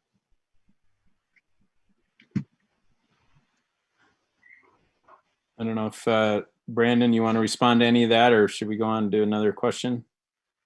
I can respond if you'd like, or we can move on, whatever you prefer. Well, maybe you could just respond a little bit to the question that I think was in there about clustering and how to avoid the kinds of how to use clustering well enough that it works for us, and whether or not we're emphasizing it enough, and how to avoid the kind of developments that end up too sprawling. We can strengthen and emphasize it more. We can emphasize it more. I think that originally our intent was just to have it as an allowance. That's what it is now. It's to allow it. Basically, there's an allowance for it, but we can certainly beef that up. I think we believe that clustering helps keep more land open on the foothills, and I think that's what a lot of people like to see is more open space up on the foothills. So yeah, we can definitely make a requirement or beat that up so that it's more strongly encouraged. Mr. Fillmore. Thank you, Mr. Chairman. I just had a comment and a question. Comment just kind of a shout out, really. This process with our committee has been very time consuming, and that includes David Sewell as well as myself, but especially George Hanley, our chairman, has been just heavily involved, and it's taken a lot of time and effort. Brandon and Bill Pepperoni in particular have been tremendously supportive. We've done our best to find a balance here. We obviously want to protect the aesthetics of the foothills, but we still want to allow for reasonable development within certain strictures.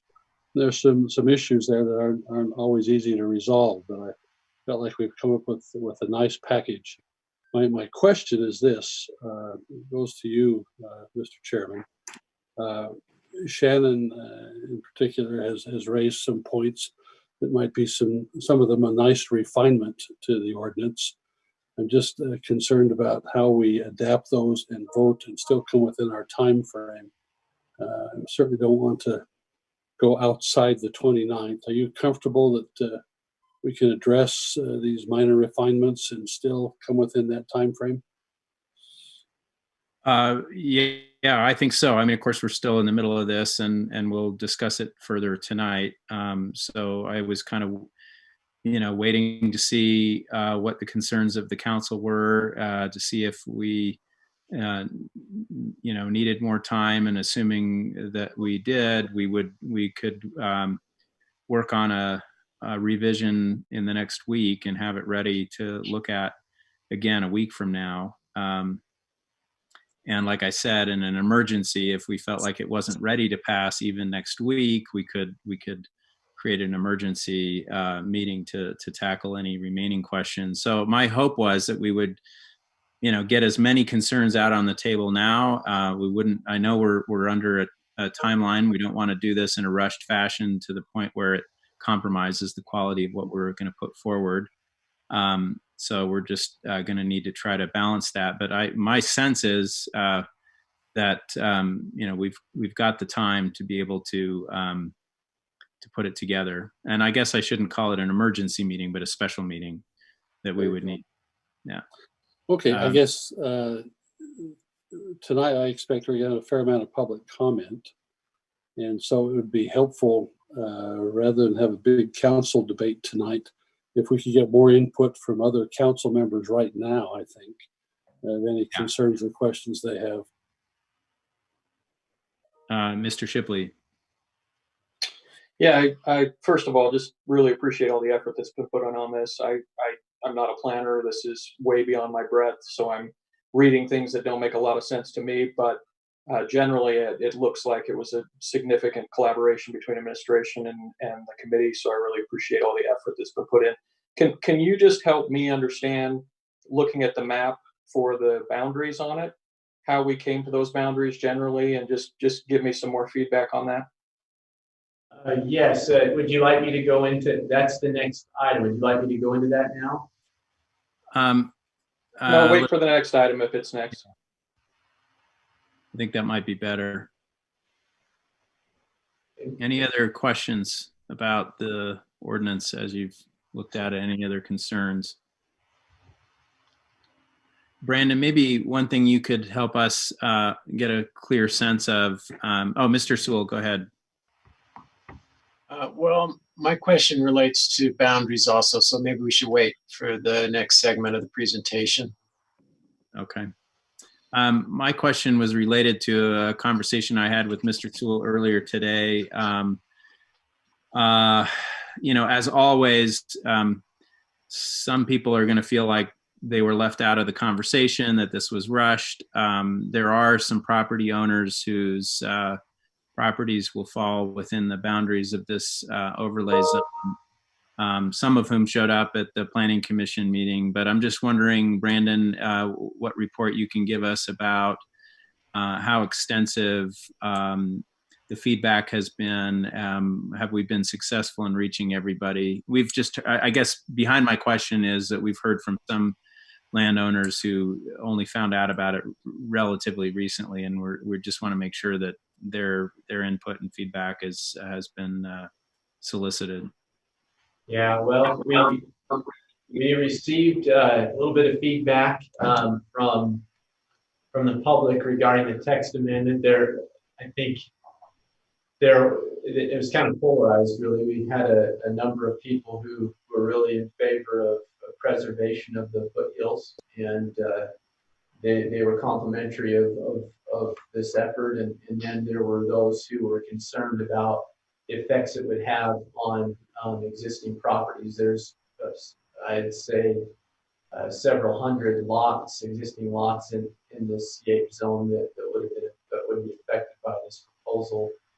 You'll recall that after the Planning Commission meeting, we revised the application based on the recommendation of the Planning Commission to kind of carve out existing lots and parcels from being subject to these requirements. So it really looks like this proposal, as it comes to you, would mainly apply to those developments that would be developed after the adoption of this, or if this ordinance were adopted.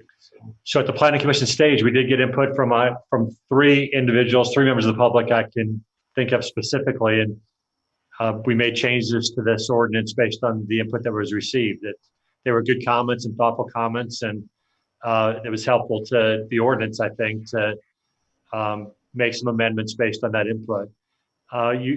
There's always a challenge in getting input from the public in a process like this, because no matter what process you go through, there are those people who come into the discussion late and feel like they didn't have adequate time. That's very hard to avoid in these processes. Would we get more input if we had more time? Sure, I'm sure we would. But we're grateful for the input we've gotten, for the input we received so far, and we made changes accordingly. All right, thank you. I should make one clarification for the sake of the rest of the council who's not on the committee, and also for the public who might be listening. There are sort of several stages of our discussion about the foothills that we're engaged in, and I think this is kind of stage one, as it were. This is not an exhaustive ordinance that addresses all of the concerns that we've heard about preservation of the foothills, which is kind of a sweeping general phrase for a lot of different things. It is intended to be a more rigorous set of standards for development in areas these critical hillside areas than what we currently have, and we felt that was needed and important. But it doesn't answer all of the questions that have been raised about, what is the city's plan for the larger foothills area? What about all those areas that are outside of the city boundaries currently that are under consideration for annexation at some point?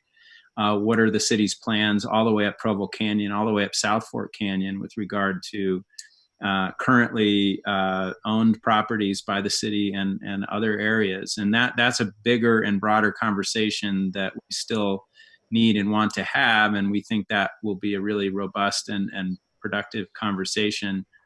And it will also pertain to our conversations that are needed in the near future about our overall general plan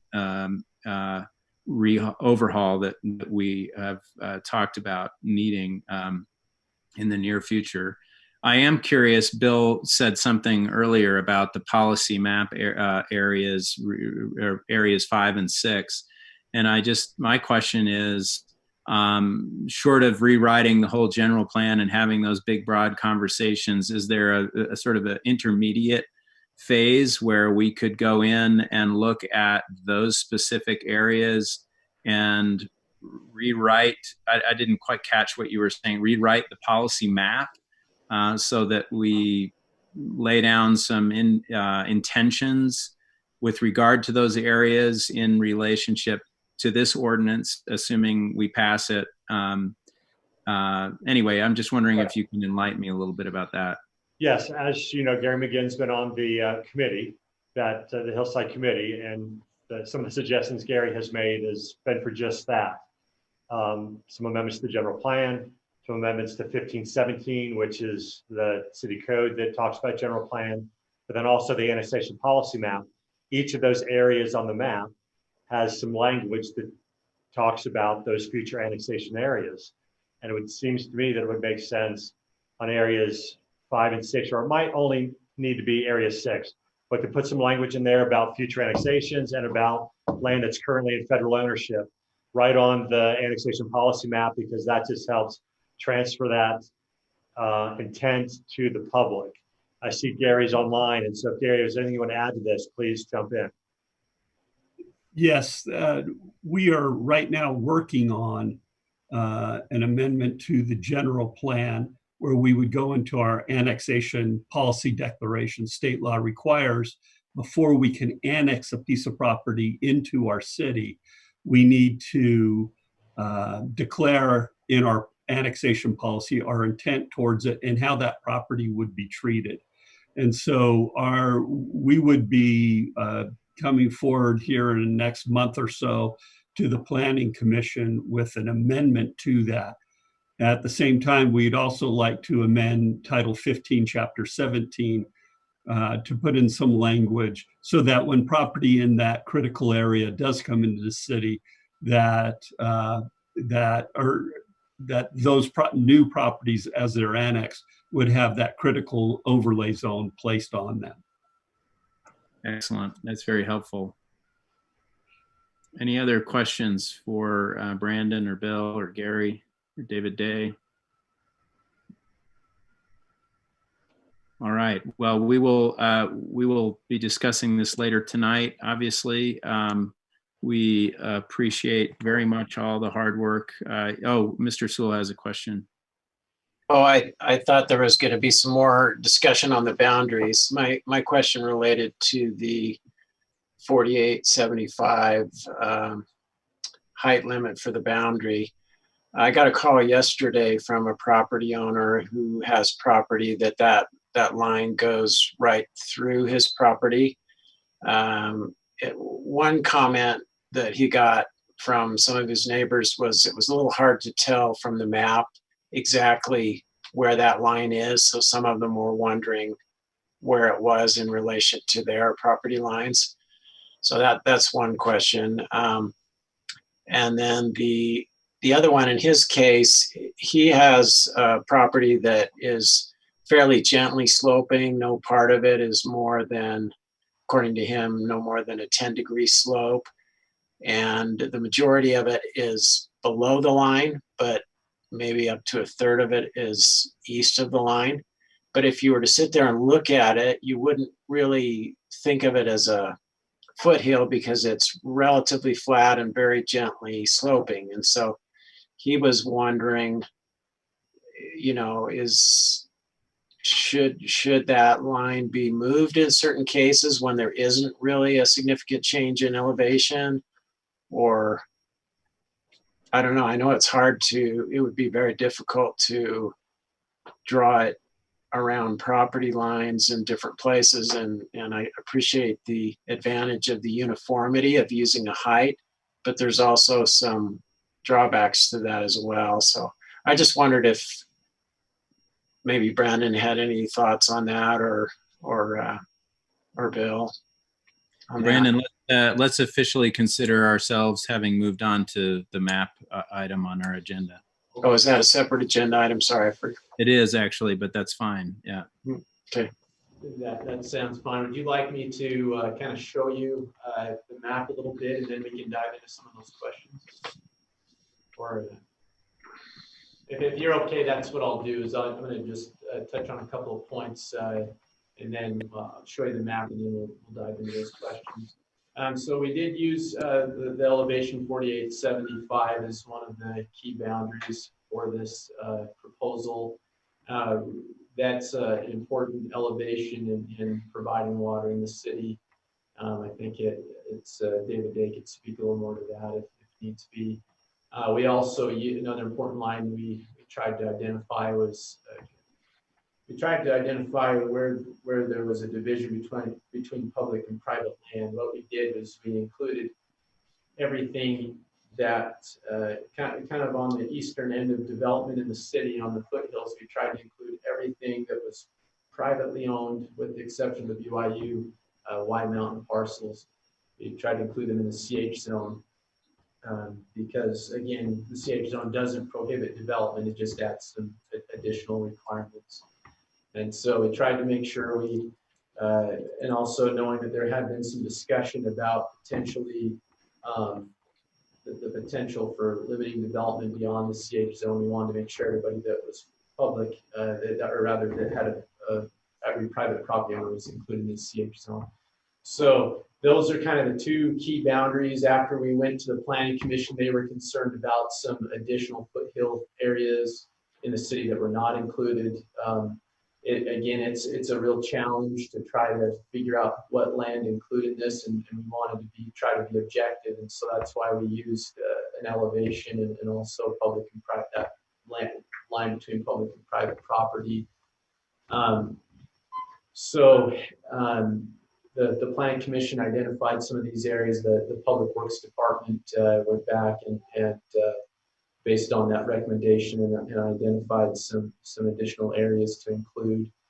They were areas that looked like they were had a slope that they had a slope to them and would be beneficial, including in this map revision.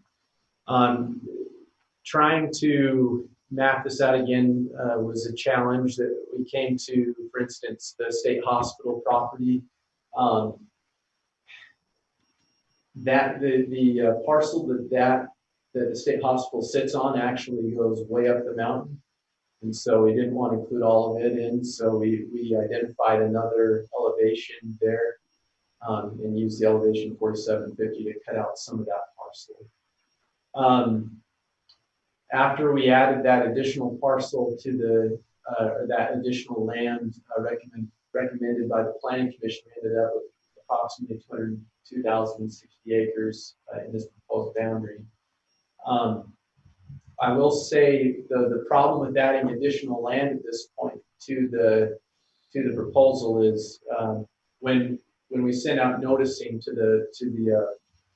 when we send out this notice to the public about the zone map amendment, only those in the original proposal that were noticed. Those who have been added since the Planning Commission's recommendation, they have not been noticed of this proposal, and so that is a challenge, and I think we ought to be aware of that. So going on to show you the boundaries here. Now I'm struggling here to move the cursor. There we go. So I'll back up. So this is trying to show this to you because of the long nature, the amount of land included and kind of the linear nature of the land. Kind of hard to really get a much more than a bird's eye view of this, but that is a bird's eye view of the area. It's kind of in that blue colored area outlined in pink. The light blue line is at 4875, elevation 4875. The yellow area, outlined area down on the south end of the map is that additional land added by the recommendation of the Planning Commission. So moving on, this gives us a little bit more, divide the map in half and you can get a little better idea. You can see the roads, some of the more major roads in the city, get an idea where this CH zone would lie.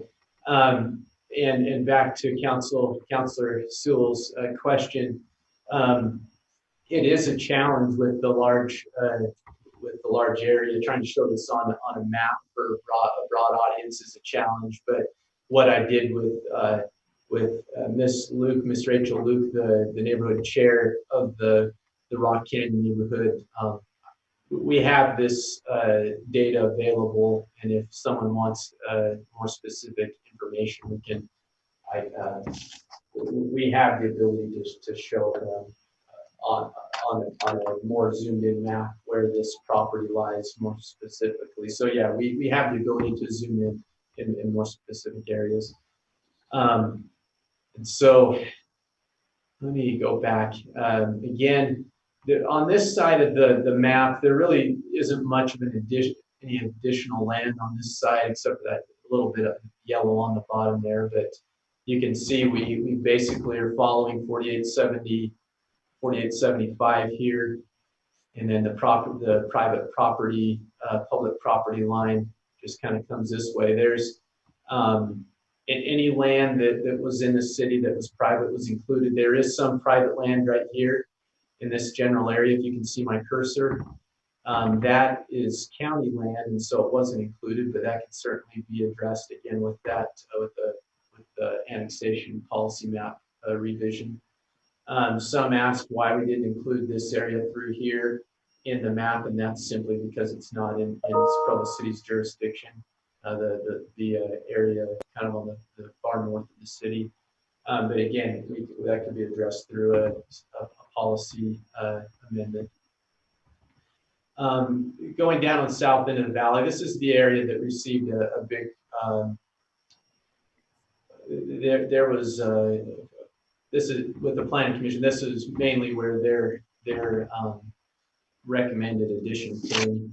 You can see quite a bit of it was added on the south end of the valley.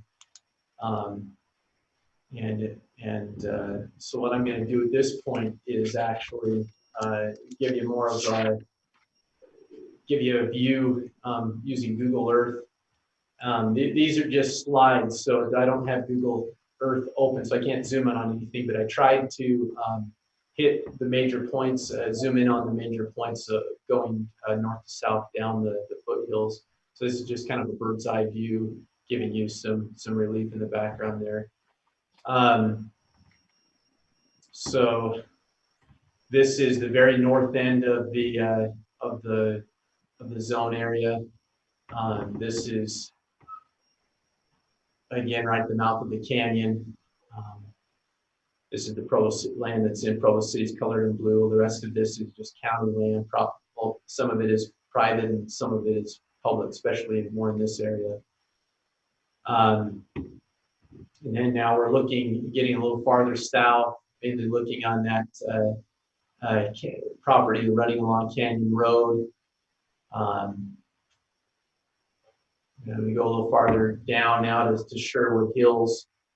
And further, we really do have the ability to show property owners where this is going to lie. I can show it to them on a kind of a flat bird's eye, kind of looking down at the land map, but we can also show them on Google Earth as well and give them a good idea of what land is included. Going down to Indian Hills now in Rock Canyon. You can see that land, the land that's included. This land right here, if you can see my cursor, runs up the hill a ways. The only reason that was included is because it's private, and we felt that it was important to try to include all the private land in this CH zone, knowing that there are other requirements, particularly in Title 15, that would prohibit development for the most part on slopes with on slopes that have more than a 30%, or that on land that has more than a 30% slope. Here is looking in the Oak Hills area, Provo Temple over in this area, or in this area here. This land that was included was land that had a good slope to it, and we felt that it might be a good piece of land to include. The challenge originally why we didn't include it was because we were trying to find objective ways to include land in this zone. And so using that elevation and then the boundary between public and private gave us kind of a more clean, objective way to add land. And so it became more challenging to try to add a land here on the south end. We go down a little farther as we get on the south end of the valley. There's the state hospital in Seven Peaks.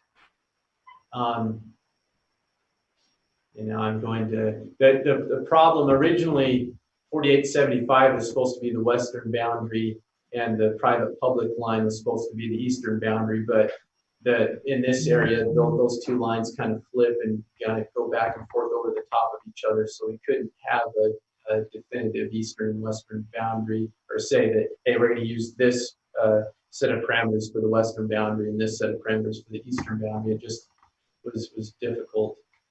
And then going down here on the south end. Brandon? Yes. Can you clarify for me why those two flipped? Just because essentially what it is you've got, you had private, you had 4870, elevation 4875 going higher than the private and public land. We still wanted to. Okay, so we're still trying to keep it on. Yeah, still trying to keep. If we hadn't done that, we basically would have fizzled out right before the state hospital. Okay, it would have been. The boundaries, yeah, would have just been out there. You can see from the map that there's not only private land, but some pretty good areas of undeveloped land that ended up getting added.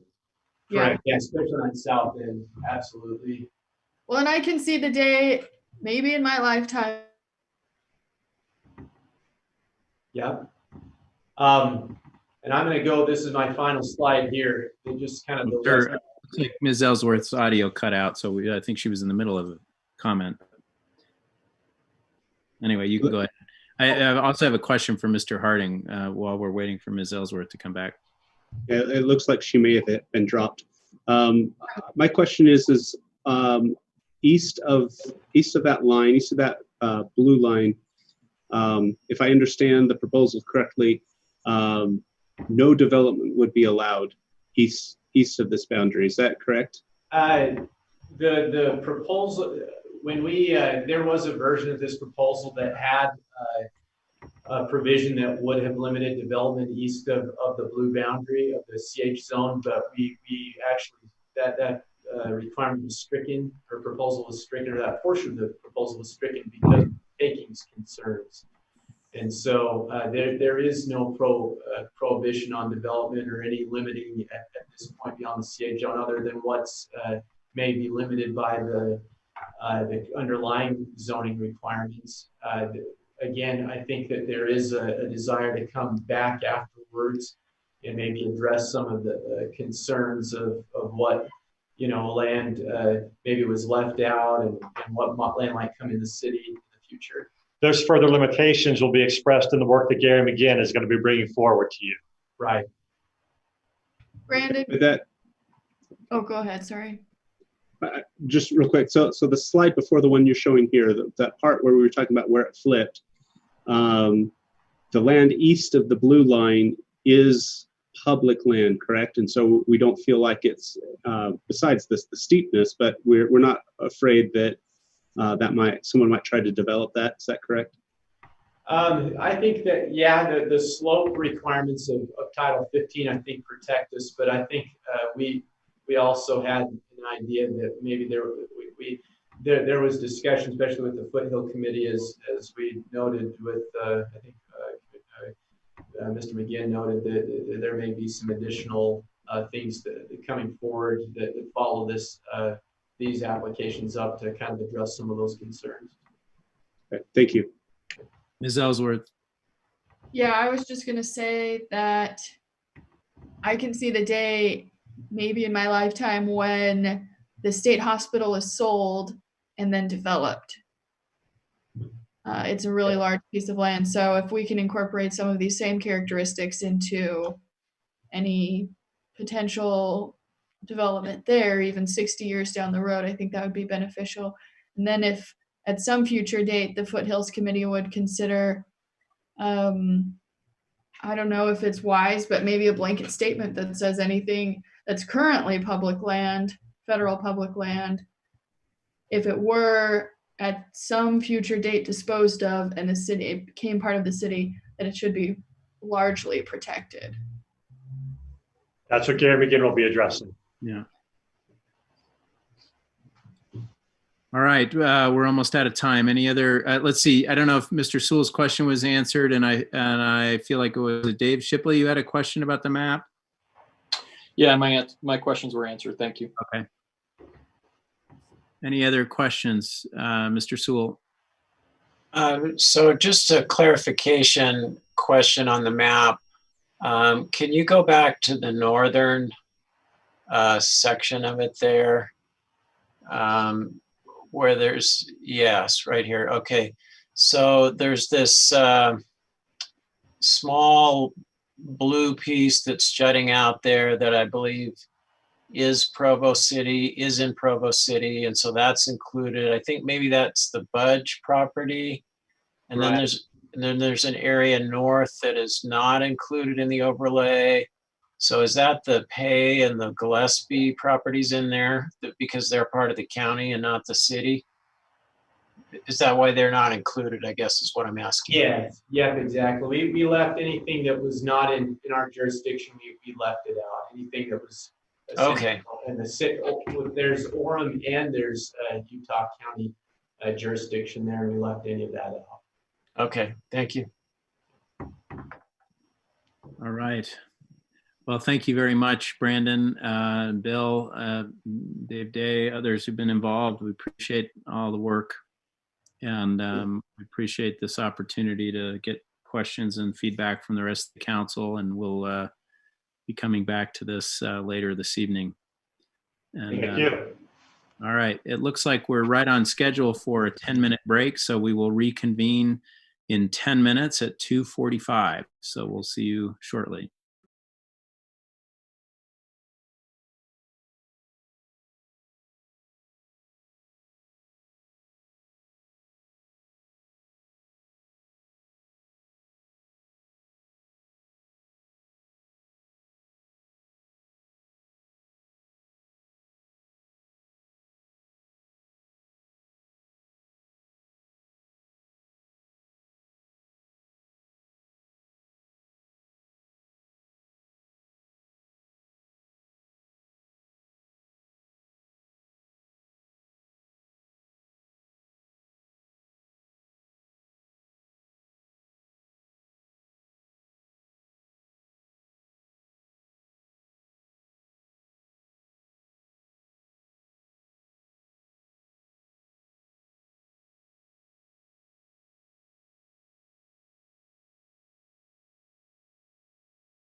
Being here. We'll welcome you back from our break. And we have item number 5, an ordinance amending the Provo City General Plan relating to the Transportation Master Plan Citywide application. And this is again by Shane Winters, city engineer. We're grateful to have you with us again, Shane. I assume he is here actually. I haven't seen his, there he is, yeah. I am here. Welcome, Shane. Welcome back. I appreciate it. Thank you. So I have, I believe Vern Kiesler from Parametrics is on. I have Dave Graves as well, and I believe Dave Decker from our Public Works Department. We wanted to come back to the council based on our last discussion with the Transportation Master Plan.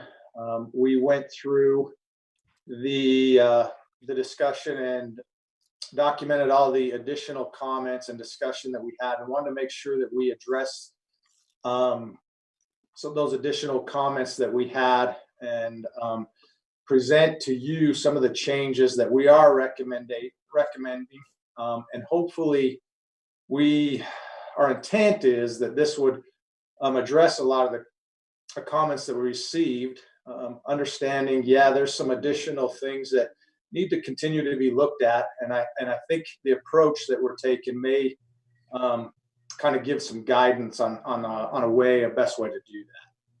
So I want to just quickly again go through the next 20 minutes and have a discussion about these specific items, and I just want to go through them one by one, making sure that we have addressed everything that we have received so far. I did receive an additional email today from Shannon. From Shannon. Some additional concerns that she had, I think, that may not necessarily be a transportation related master plan issue, but maybe more of a operational issues that we can look at maybe outside the transportation plan. So, and maybe I'll just leave those to the end if we have some additional time and just go through those comments, Shannon, as time allows. So one of the we understand there was, I think, two big concerns that we know about. One, of course, was 820 North.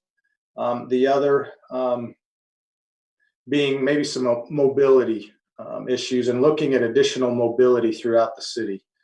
So what we're proposing is to add an additional section 6.5 that memorializes and specifically identifies some of those additional studies that have kind of been discussed at, some additional information I think that has been requested, because I think some of the points that the council has brought up, I think are valid, and we want to make sure that we continue to look at those, that those are not forgotten as we try to move forward between this plan and the next update.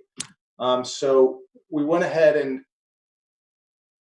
and we created this following table based on all the comments, or at least the additional studies that kind of were proposed to us. And I want to make sure from the council, if this is a good approach, maybe from your perspective, we identified 4 studies currently that we could do between now and the next transportation update.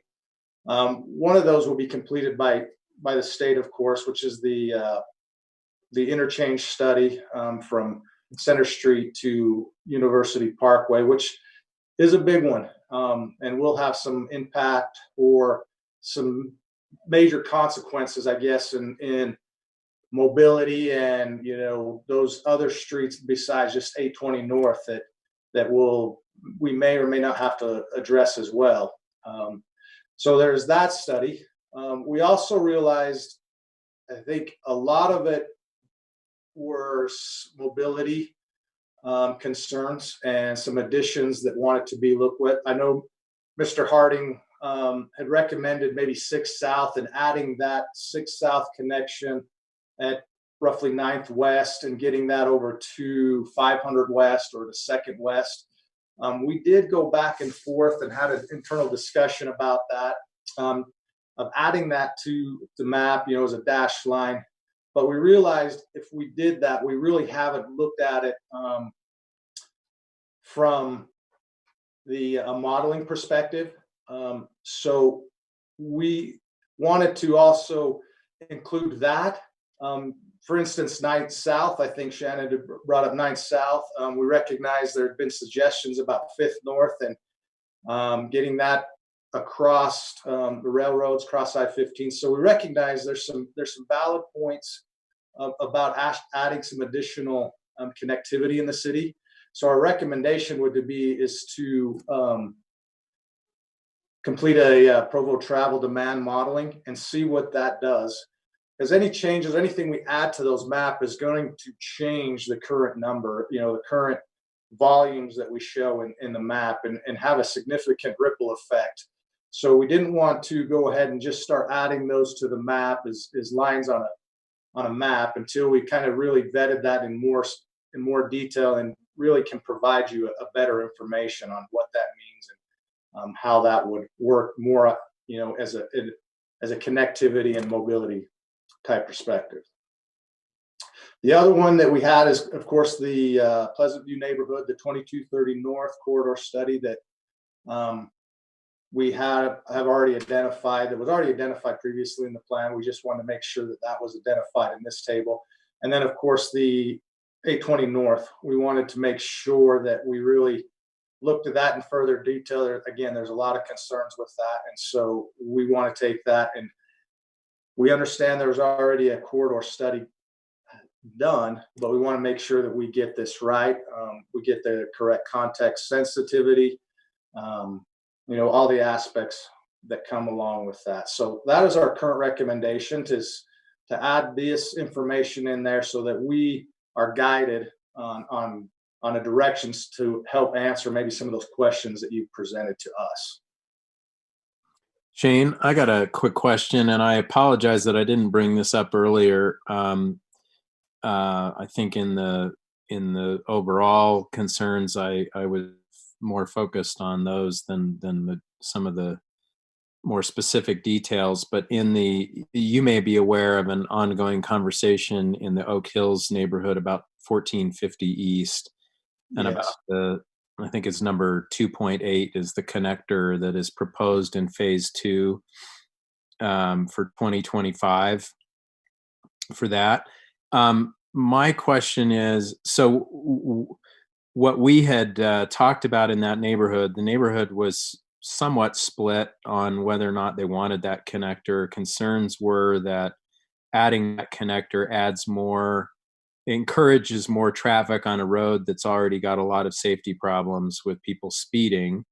And as you may be aware, there was money allotted for some mitigation efforts, and we had conversations about some potential roundabouts and so on. My feeling all along was, let's get those mitigation measures in there. Let's see how they work for a year or two, and then have the neighborhood conversation about whether or not that connector is desirable and what benefits it would bring to the neighborhood, and would those benefits outweigh whatever negative consequences might come, or maybe there wouldn't be any because the mitigations were such that traffic wouldn't necessarily increase or be any faster or more dangerous. Anyway, is there? So my question is: was there any study done determine the necessity for that connector? Is that just there because it was not taken off? And what is your sense about whether or not we will know more if we have those mitigation measures in place? I know the neighborhood struggled to come to agreement about what kind of mitigations they want, but. And maybe I'll be honest, George, that's some of the difficulty that we're having in that area, that neighborhood. We proposed some mitigation measures. We have gotten positive feedback and we've gotten negative feedback. And so it's been a challenge to try to come to a consensus. on some of the things that we're proposing. I think that will help with some of those speeding type issues. And I think that's maybe looking to you, maybe a little bit of help with that. I think we are ready to move forward with implementing, or, moving forward with putting those mitigate, but we've kind of gotten a 50-50 split here on people. Okay, yeah, we're on board, and others that we're not really on board with that. And so we've kind of just initially kind of pulled back a little bit until we can get a better consensus on doing that. Okay. And then maybe I'll let Dave talk a little bit more. I know this has been on the plan for quite a while. And I think it's more of a mobility issue. If you look at the actual traffic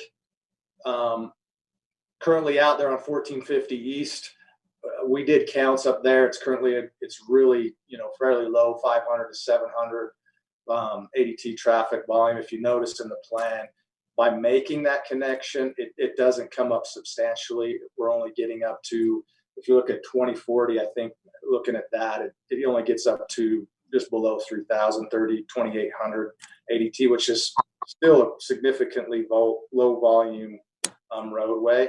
And so I think if we can get those measures in, I think that still will help mitigate some of the speeding concerns if we did make that connection. But it does provide that mobility, that north-south mobility that's kind of lacking in the area. And if there's anything, Dave, that you would like to add, go jump in. Yeah, there's also one of the problems up in that area is that we've had a concern with the grade of all the access points up into that neighborhood. And so the access on Seven Peaks Boulevard to 1450 East would actually be able to be done at an 8% grade.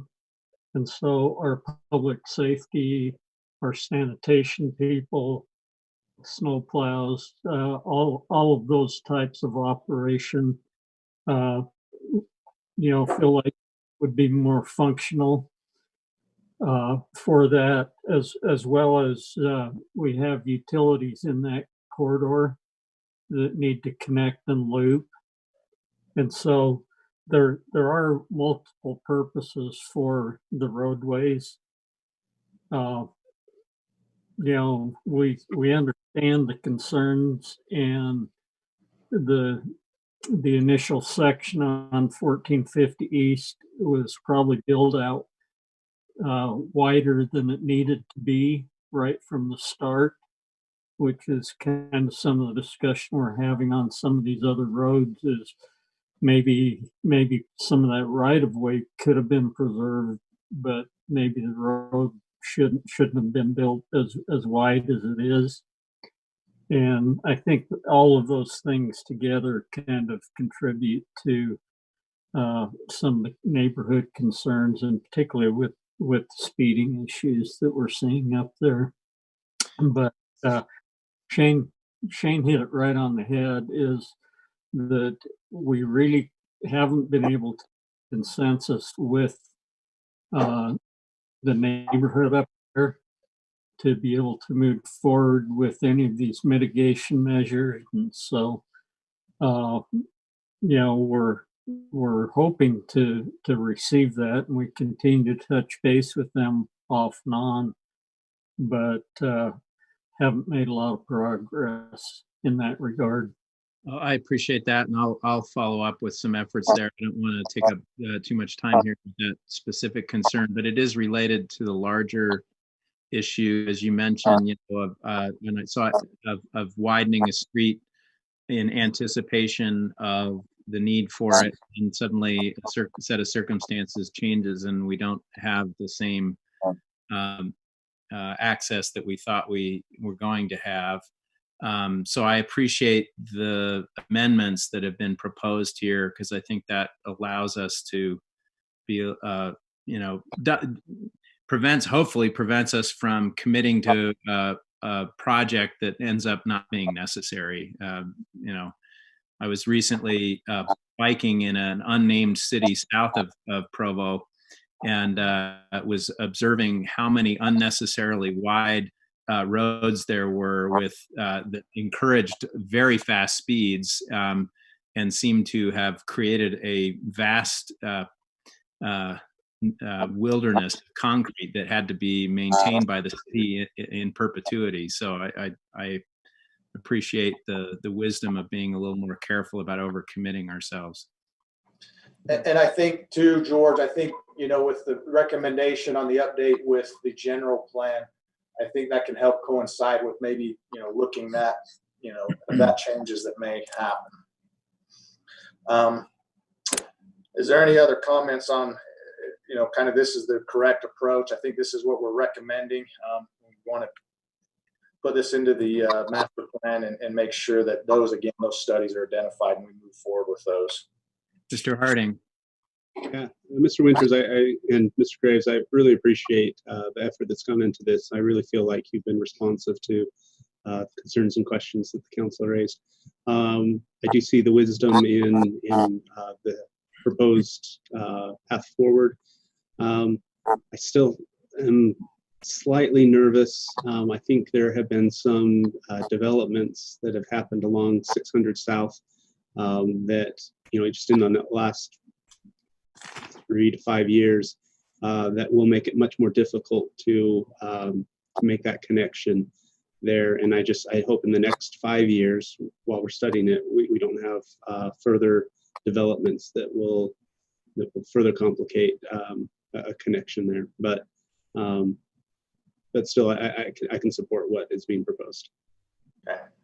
And like I said, based on the council, if there's a high priority to do that, you know, to do that as soon as we can, absolutely, we will move that forward and try to do that update to not just to 6 South, but I think to some of those other corridors, you know, mobility things that we could look at as part of that. So I said that would be driven as important as you feel that is. We just want to make sure that we put this in here so that you know that we are wanting to move forward with getting those questions answered.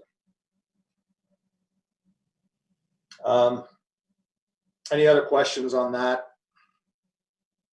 Mr. Hoban. Well, I might be going out of order, but I just wanted to say thanks to Shane and the engineering team for all of the work that they put into this and being responsive and just trying to think of some creative ways to do some things. And so appreciate all the time you guys have put into this and for taking my phone calls and answering all my questions and such. So thank you so much to you and your team. So maybe we'll go quickly through these other items and kind of give you our thoughts on where this is. Number 2, major transportation. We just added some text in there. I think this came from Mr. Hanley's comments that we received. Want to make sure that that comment was put in there based on our last discussion. Let's see, micro mobility, we're adding that. The other thing on number 4, this is Dave Harding. This came back. We want to recognize and we understand that the bicycle master plan, there was a lot of work that was involved with that. We're very appreciative of what I think that started us getting in a good direction on active transportation. So we want to make sure that we do recognize that a lot of the elements in the active transportation have been pulled, I think, from that bicycle master plan. So we wanted to make sure we included this language, that it's understood that the bicycle master plan will continue to be a valuable resource and a reference that helps guide us as we do the active transportation, some of the bicycle improvements along various corridors. And so again, we want to make sure that we recognize that and that is in there, and that we do want to make sure that we're using that, the bicycle facilities as a reference. So I hope maybe that addressed some of the concerns that you had from the previous discussion. It does. Thank you for that. And I think one of the issues that we've had, Mr. Harding, is some of the things we started to get some different neighborhood plans, and there was starting to become some inconsistencies with that. So I think by referencing that, but having the flexibility with that active transportation plan, I think we can, come to and make sure that we guide themselves in a way that I think both what was intended for the master plan and then some of those neighborhood plans can coexist and work through those.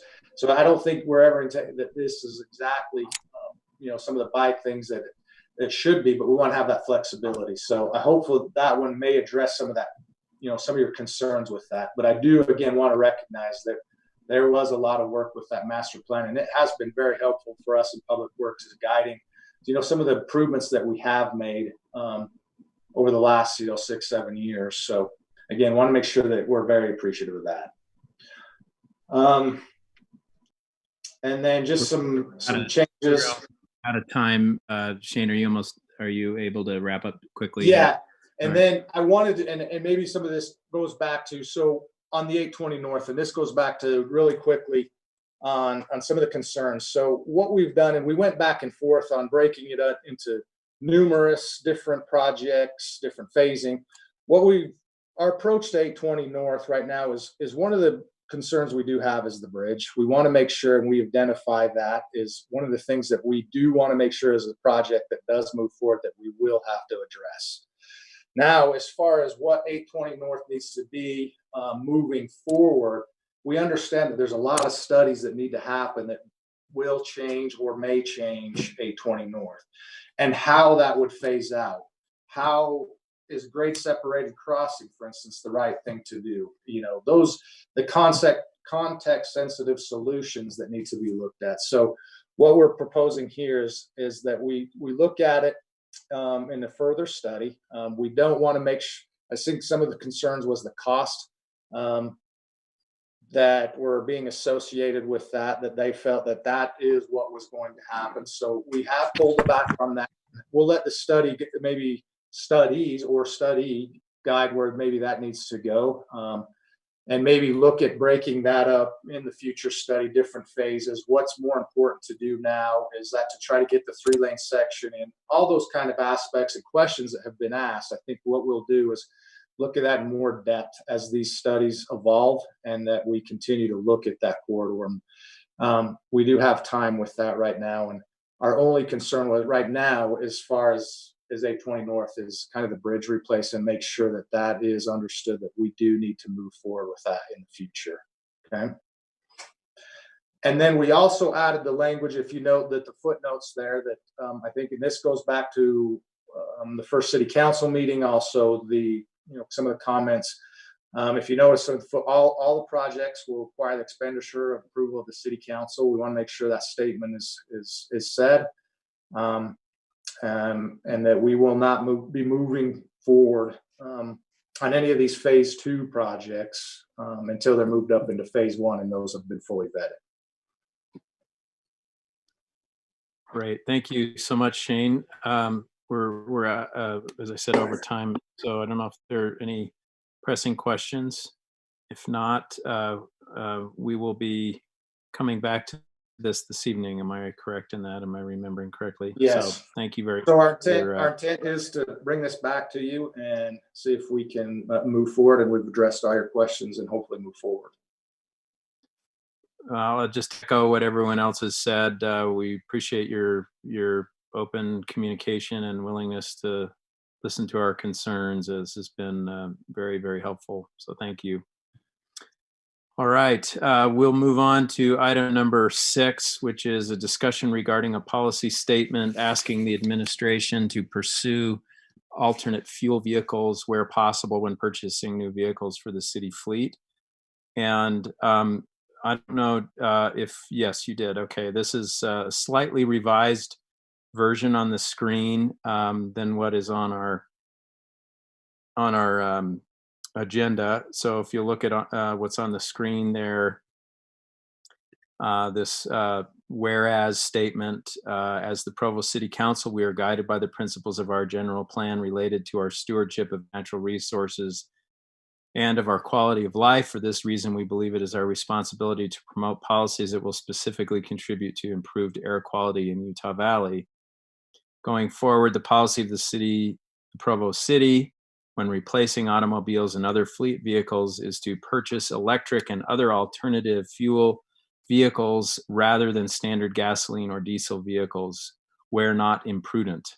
We request the administration report to the municipal council annually on the application of this policy.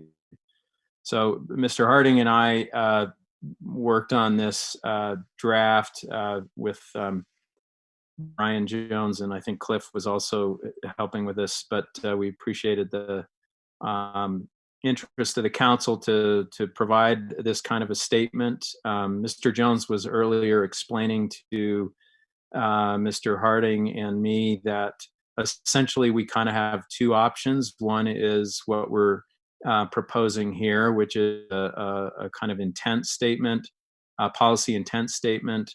The alternative would be something much more rigid and fixed, which would be a legislative act on our part as a city council to determine, some sort of standard policy that would be in the books. We thought that this was adequate. We think this keeps the conversation open and transparent between the administration and the council. We did float this by Wayne, and so I don't know if Wayne or the mayor has any further feedback on this. We didn't want to seem to be in the mode of trying to control every move here by the administration, but simply encourage this idea of making I don't know if default policy is the right word for it, but just that we want to replace, I mean, as it says there very clearly, we want to replace the automobiles and other fleet vehicles with electric and alternative fuel vehicles whenever not imprudent. And we chose that phrasing just because we know that there might be needs and occasions where prudence would indicate otherwise, either because a vehicle is needs more power than an electric or a hybrid can provide to be able to do the work that's needed in the city, or that there might be some exorbitantly high price attached to something. And so we would just like to encourage that as the standard approach, and then when that's not possible, that we would have a conversation on how that's being applied. So with that said, I don't know, Mr. Harding, if you want to add anything, or if we just if there are any comments or questions from the administration or from the rest of the council.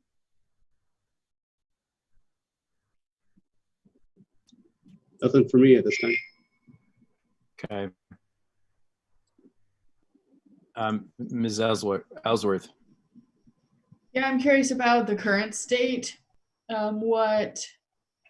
What is the administration doing now that's so undesirable, and how many vehicles do you have electricity or an alternative fuel? Well, Councilor Ellsworth, let me try to respond to a couple of things. We do have a couple of all-electric vehicles. Again, we experimented with this a few years ago when the technology wasn't as good, and found that they were not particularly effective. We're liking the ones we have now a lot better. There's a pretty limited range of options. A lot of our fleet really is large pickups, dump trucks, garbage trucks, which obviously do not work very well all electric. We also have some terrain in the city, as I explained in earlier discussions, that make it a little tough to get up the hill safely, particularly in inclement weather. And so that there are some constraints around that. Now, that being said, there are a lot more applications, certainly for electric and hybrid vehicles, than we have been able to use so far. Generally, it's been a cost factor, although that is the difference is starting to come down. So I think we're comfortable with the language as it's proposed. The annual report will give us an opportunity to share our rationale behind each vehicle we've acquired, and I think we're committed to look at electric, hybrid, clean diesel, other more sustainable fuels in the process, as long as as long as we have the ability to make decisions and explain why we decided what we did, I think we're fine with that. So I don't think the language here concerns us at all. Okay, I was just wondering about the current state. It sounds like where possible, the administration has considered and tried electric vehicles, and in many cases they're not feasible. Right, we have experimented with them. We do have a couple of all-electric vehicles currently that are working. So we have one out at Energy that's basically used for kind of local trips. I think we have an inspector in one. That's an area again where we could do more. In part, it's just been trying to figure out how they work and where our strengths and weaknesses are in using them more broadly in the organization. So we're perfectly comfortable with with kind of creating this hierarchy of vehicles, and we'll default to an electric vehicle where it's possible, cost effective, and where it makes sense from an operational perspective. Where we can't, we'll try to move to the next level, which would be a hybrid, and then a level after that might be a natural gas fueled vehicle. We actually looked really hard at natural gas. We looked hard at converting our sanitation fleet to natural gas. Part of the challenge was a few years ago, natural gas was not very ubiquitous, and it would have required us to take a garbage truck up to North Orem to get to fuel, and that didn't seem to us to be very prudent, taking them that far off the route. And so again, as technology gets better and the availability of alternative fuels gets better, I think it'll be much easier for us to make those decisions. Gotcha. Wayne, does this change anything for your department? Well, certainly the annual report does, and again, I think what we'll probably do is try to come up with some system whereby every time we get a requisition for a vehicle, we ask the question, could we use an electric or alternative fuel vehicle, and why or why not? And we'll look at the cost differential, and then again, we'll compile that report annually and let the council know where we're going. So those would be changes to the process, just really formalizing the analysis piece and being able to account for it at the end of the year. Okay, thank you. Mr. Sewell. I was just wondering if we have any kind of an estimate on the fiscal impact. I mean, I really like going in this direction, but it's looking like we're going to have to be pinching pennies for a few years on the budget. And so I was just wondering if we're comfortable that this won't pose an undue burden in that regard. Well, I think, Councillor Sewell, the biggest concern for us always is trying to take the long view, and regardless of the capital cost going in, and again, that's always a consideration, but the capital cost going in is only one factor in the analysis. In part, it's, is the vehicle lower maintenance? When it does break down, what does it cost us to repair? What's our effective, our efficiency of the vehicle? If we're looking at a hybrid, if the miles per gallon of gasoline or an alternative fuel goes up, then the operating cost goes down, and that all gets factored into kind of a life cycle decision. And so again, the decision will be made kind of on practicality as well as on sort of total cost of ownership. And I think that's generally how we've tried to look at it. And again, this will just formalize the process, and if it's not prudent and not cost effective, we'll have to tell you why that's the case. Sounds good. Thank you. That's the spirit of why I think this is better as a policy intent statement than a legislative creation. So we're short on time here. We're looking for a motion to approve or disapprove of this statement. Any? So moved. All right. Is there a second? I'll second. All right. Any further discussion? All right. Let's see. Mr. Handley, for the record, could you state who made the motion and who seconded? That was Mr. Fillmore made the motion and Mr. Sewell seconded. Thank you. All in favor. I'll call out Mr. Shipley, Yes. Mr. Fillmore, Yes. Mr. Sewell, Yes. Mr. Harding, Yes. Mr. Hoban, Yes. Ms. Ellsworth, Yes. and I will also vote yes, so that voting is unanimous. All right, we'll move on to item number 7, ordinances amending Provo City Code regarding beer regulations to streamline it and bring it into alignment with state regulations and to create a Class F license. And this will be presented by Brian Jones, our Deputy City Attorney. All right, let me just start my video. Okay.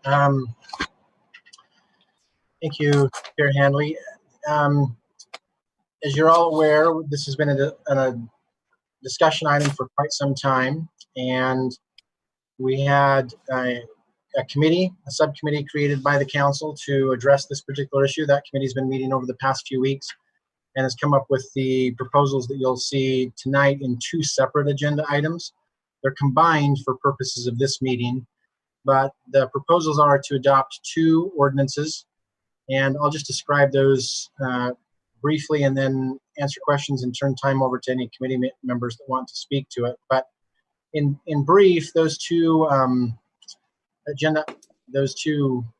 proposed code changes, code amendments, are one to do kind of a code cleanup to Title 6.14, which is our beer licensing chapter. And what we've done there, what's been proposed by the committee, is to go through and delete any references, delete any redundant information. And what I mean by that is places where in our city code we've duplicated what state code or county code already requires. And so we've proposed cleaning those up. We've also proposed a couple places where, for instance, there were several definitions in our definitions section that either conflicted with or were redundant to state code. So our definitions section at the very beginning, it's been proposed that we just change that so that it just refers to state code and the definitions that are in state code. Some of the other things that's been done is a little bit of consolidation. So for example, there was a provision regarding billiards and bowling and dancing with regard to our Class B licenses that we moved. So if you look at the section about Class B licenses, it looks like it's being deleted, but in fact, we've just moved it down to a different section that talks about all the regulations across the different licenses. We also, the one place where we did add some language is because we were proposing to delete redundant language regarding state and county code, is we did add some language that says that violations of state and county code can result in the suspension of a license or revocation of a license by the city, so that we wouldn't have to rely only on those state and county codes and state and county officials enforcing those codes. I've probably missed some other things, but by and large, that first cleanup ordinance is intended just to accomplish that, to streamline our code and remove redundancies and not to change any policies.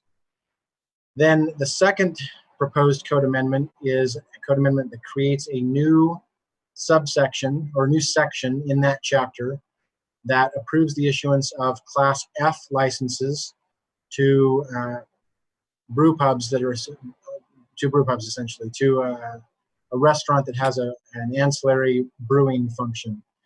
And then further, it goes through and adds references to that Class F license throughout the rest of the chapter, wherever there is already a reference to the Class B license.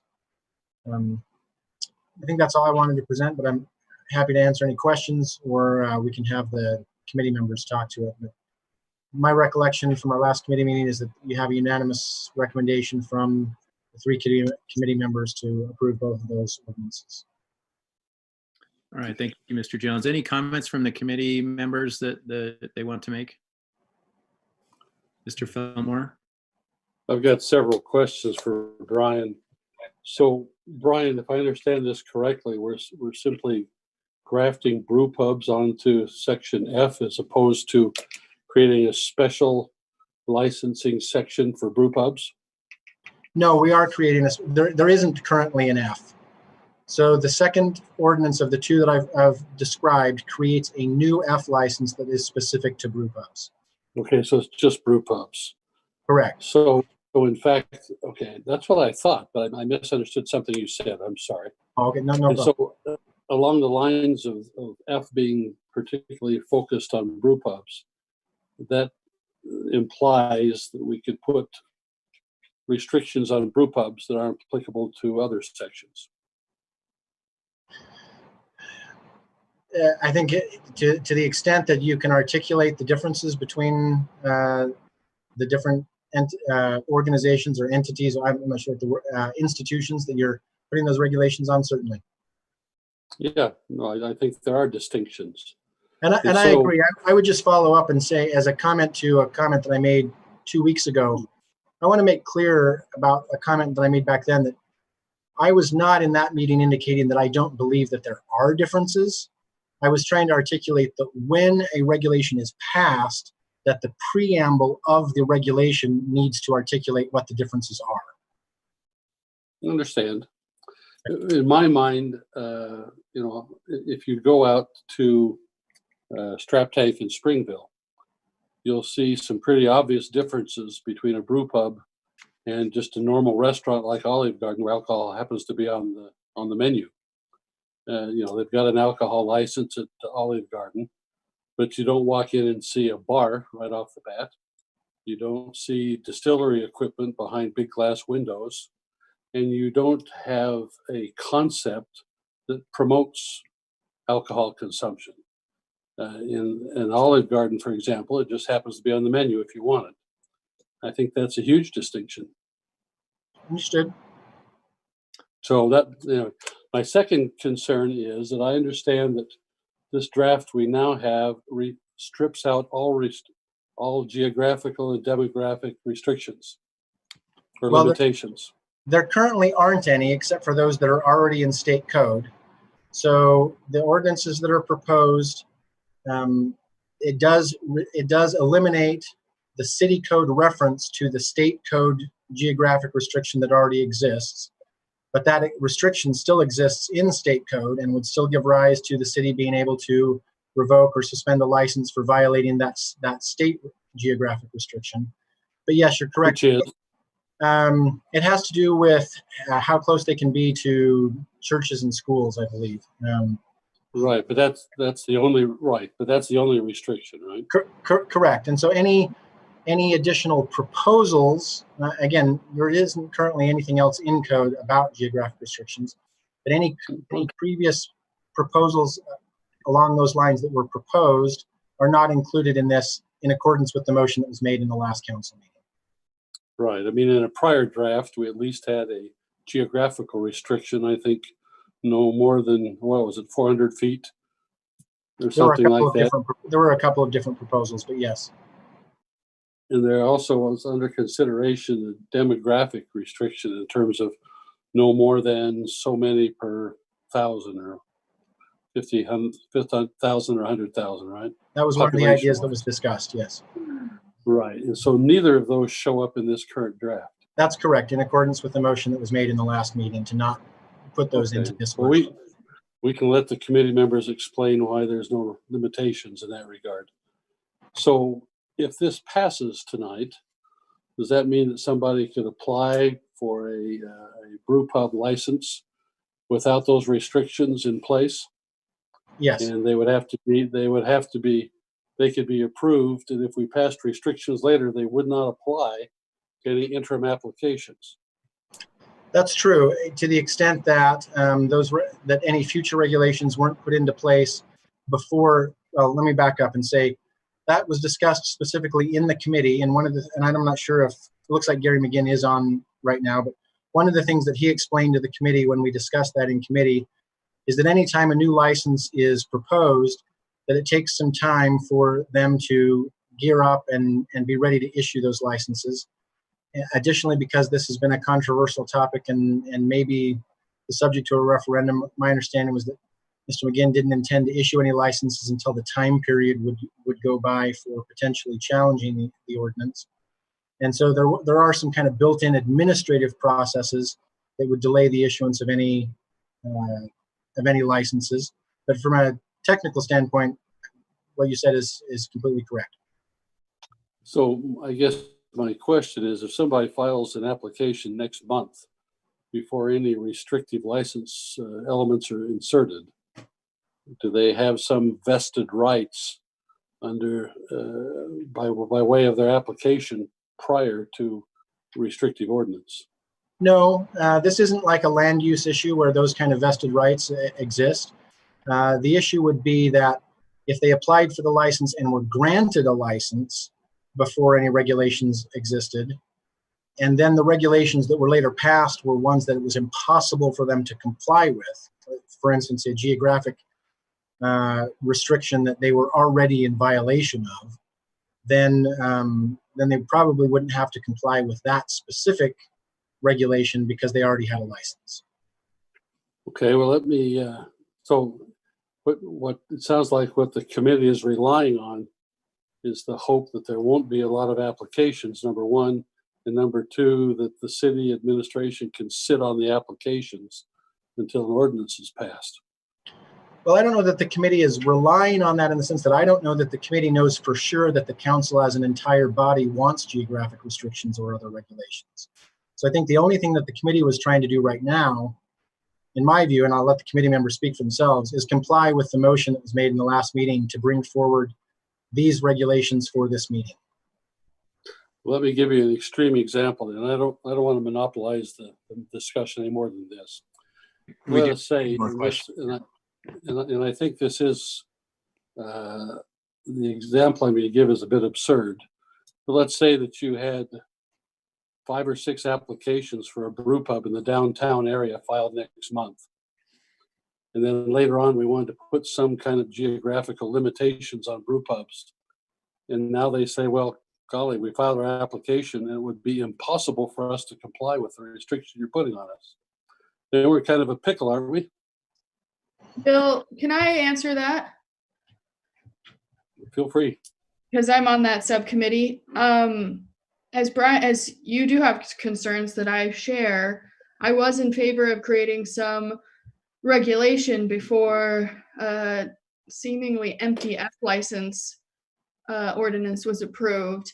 And there was some back and forth in the subcommittee on whether we should put those regulations in right now or wait until, this really basic F license is approved.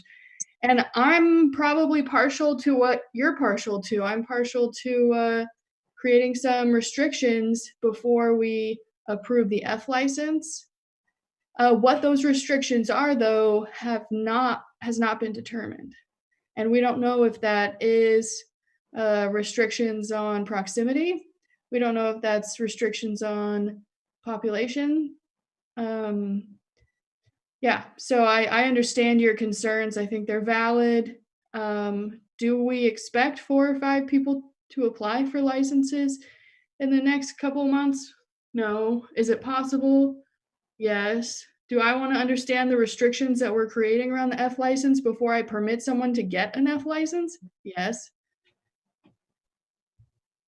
Okay, so what's the rush? I didn't have a rush. There were some other opinions. I'll let Dave Sewell comment. He has his hand up. Well, thank you, Mr. Chair. I just wanted to correct or clarify the characterization of the recommendations of the committee. I think the committee was unanimous that these 2 proposals should be brought to the council in this way, and that the committee was unanimous in recommending approval of the cleanup ordinance. But I just wanted to clarify that the committee wasn't unanimous in recommending adoption of the brew pub ordinance. I have no trouble at all with the cleanup. I think that's very prudent to do that. It's the second part.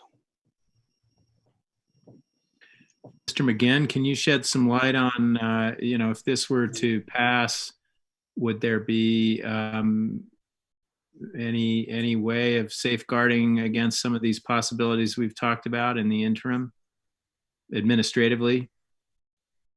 I think, as Brian has articulated, if this were to pass and people came in for an application with a brew pub, one of the things that we would do before they issued, before we issued a license for them, is to ensure that they have a license to brew, which would be a federal license in a period that they'd have to go through to be able to do that. And that takes a considerable amount of time for them to do.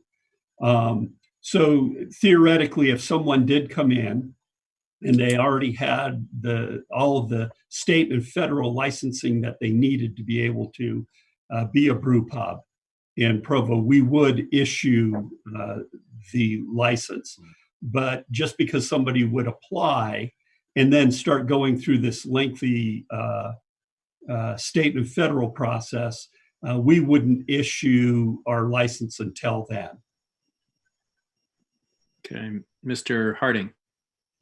Yeah, so there's several questions that have been asked.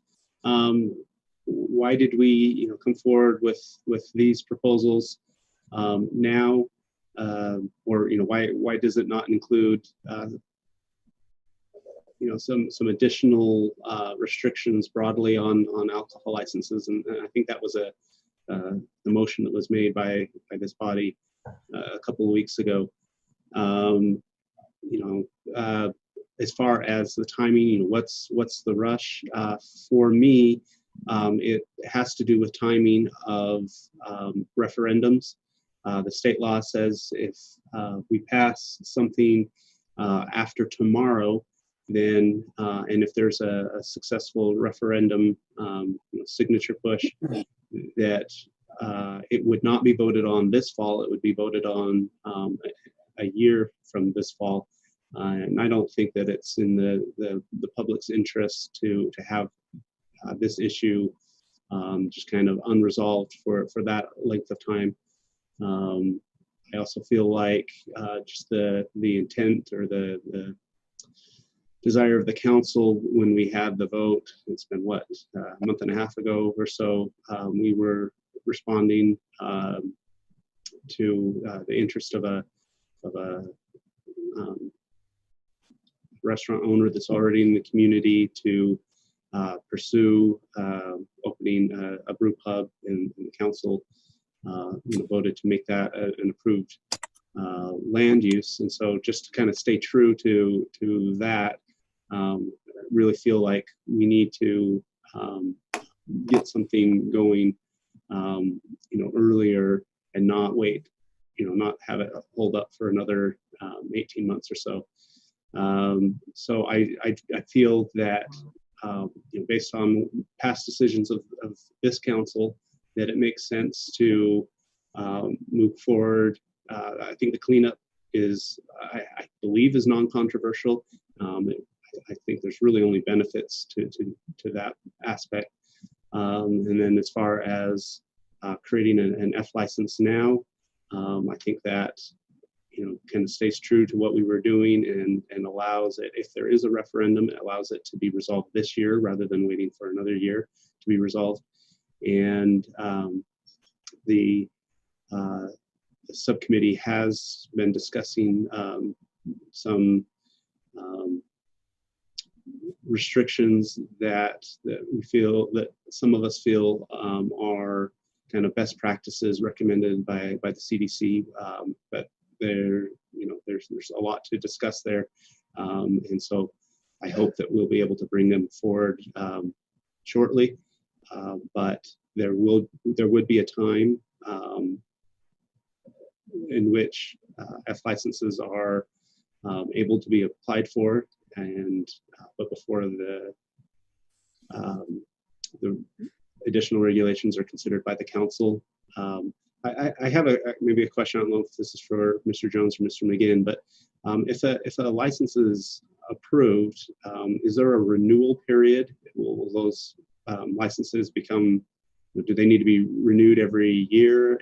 If that's the case, does the state check that the local approval is still valid? I don't know what the renewal period is for any state permits, and I don't believe that the state would check local regulations when they were deciding whether to renew their permit. But the business license itself has to be renewed. I can't remember now if that's every year or every 2 years. Mr. McGinn could address that, but the business license itself from the city has to be renewed every so often, and so we would check whether they were compliant with local regulations when doing that. So I do feel like this this is a low risk proposal that's before us. Mr. Sewell. I forgot to respond to Councillor Ellsworth's question in my last comment. My preference would have definitely been to address regulating alcohol outlet density at the same time as we did whatever we were going to do with the brew pub ordinance, but we felt like we had been given a deadline by the council and we just didn't have time to get a proposal ready for that within that deadline. I agree with Mr. Sewell. I have similar feelings. I'd like to give business owners a heads up that when they apply for an F license, this is what they can expect, and not give them kind of a blank check when they apply for an F license and say, well, actually, we're going to come back with more restrictions, so just you wait. I'd like to be as forthright with businesses as possible. Mr. Jones. I just wanted to make the entire council aware of a discussion that the committee did have, that as this goes forward, it may on its surface appear like there are only two options, one of which is to approve the F licenses before April 15th and take the risks that have been discussed, or to reject it and not pass it until additional regulation is approved in order to mitigate that risk, and then be subject to the issue that Councillor Harding raised about the referendum. There is actually a third option that the committee discussed but didn't have a recommendation on, which is that there is the possibility of approving the Class F license before the April 15th deadline that has to do with referendums, but to put an effective date in that ordinance that is some way off into the future, with the thought that any regulations that were going to be approved would be approved before that effective date. So that was discussed at some length by the committee, but they didn't have a recommendation for you on that issue. I have to say that given the current status of the pandemic, I'm skeptical that there's high pressure to get something like this approved. I don't mean to be playing loose and fast with expectations. I do think having those expectations clearly spelled out makes a lot more sense. But if we can put an effective date that places this sometime after the summer, I don't know what is a reasonable amount of time, but it seems like we would have plenty of time to work out the other questions related to density, and I think there would be no real impact on the restaurant economy at present, which is already pretty devastated. I don't know. Anyway, it just that seems a reasonable approach. Brian, could you or somebody explain why the committee did not recommend a delayed effective date? Well, I can tell you what I recall from the meeting, and others can clarify. I think more than anything, it was because there was a split on the issue, that some felt like a future effective date would be good and others perhaps not. And even among those, my recollection of the discussion is even amongst those that thought that a future effective date might be good, there wasn't complete agreement on what that date might be. And so it was just left without a recommendation as an option that the council itself could speak to. And part of the discussion, as I recall, was framing it in this way, that although there have been some really strong opinions expressed by councilors that additional regulation is needed, there has not yet been an expression of will by the council as a body that that regulation is needed. And that pushing the effective date off seems only to be necessary if that is going to happen. And so I think, from my perspective, I think my recommendation or my discussion with the committee was, let's put that issue before the council, and if there is a general consensus that additional regulation is needed, then it would be appropriate to put in a delayed effective date in order to allow that to take place. But I think that's a discussion that still needs to be formalized. Mr. I think you're right on that. If a quick follow-up, if I could, Mr. Chairman. Okay. If you had a delayed effective date, say even December 1st after the election, that would pretty much obviate my concern, would it not? My concern that there's a gap in which people might acquire quasi vested rights. You mentioned the possibility that if it was impossible to comply, they would be in a strong position, right? And so yes, if you had a delayed effective date, it accommodates both. It gives us time to do the restrictions so they know what they're applying for. It gives us time. It gives the referendum a chance to go forward if they want, and also eliminates that gap period where we create a problem potentially. Yes, as I understand your concern, I would agree that using such a delayed effective date would address that concern. All three of those concerns. Yes. So, Mr. Chair, the discussion about the dates ranged basically anywhere from May till January, and there was no clear agreement whether or not to put it to January 1st and start it then, or July 1st were two of the dates that were talked about. With the exception, and switching gears a little bit, with the exception of the issue of proximity. In other words, how many of these restaurants with ancillary brew pubs could be put in any particular zone, or how close to each other? I'm not aware of any other specific recommendations that have come from council members that could be put into extra licensing regulation. And that may come, it just hasn't been enunciated other than the proximity question and the effective date. Do you think everybody, do you think everybody understands that brew pub isn't just going to be limited to beer? It will. The brew pub, for example, in Springville, Strap Tank, has a full liquor license.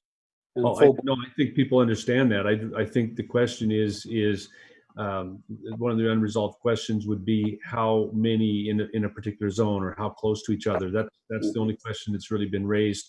And then the other side of that question has been, when is it effective? As Brian had said, the decision was made to forward it without a recommended date, and to let internal processes dictate that. But if council wants to propose a date, then amend the resolutions of the ordinance for it, and go from there. Okay. Well, thanks. I've said enough. Go ahead. Ellsworth. Yeah, I think to address some of Bill's concerns, which I share in part, I think what we have in front of us is kind of a different scenarios, right? We can go down different paths, and I feel like right now it's kind of what's the word? Like hit and miss, right? So we have to try one thing. If it doesn't work, then we have to go down another path with the council and see if that works for the council. So tonight we're putting up this proposal, and if it's denied by the council, then we have to try a new path towards licensing. So I feel like it's just trial and error at this point. Mr. Harding. So, we did discuss the implementation date as a committee.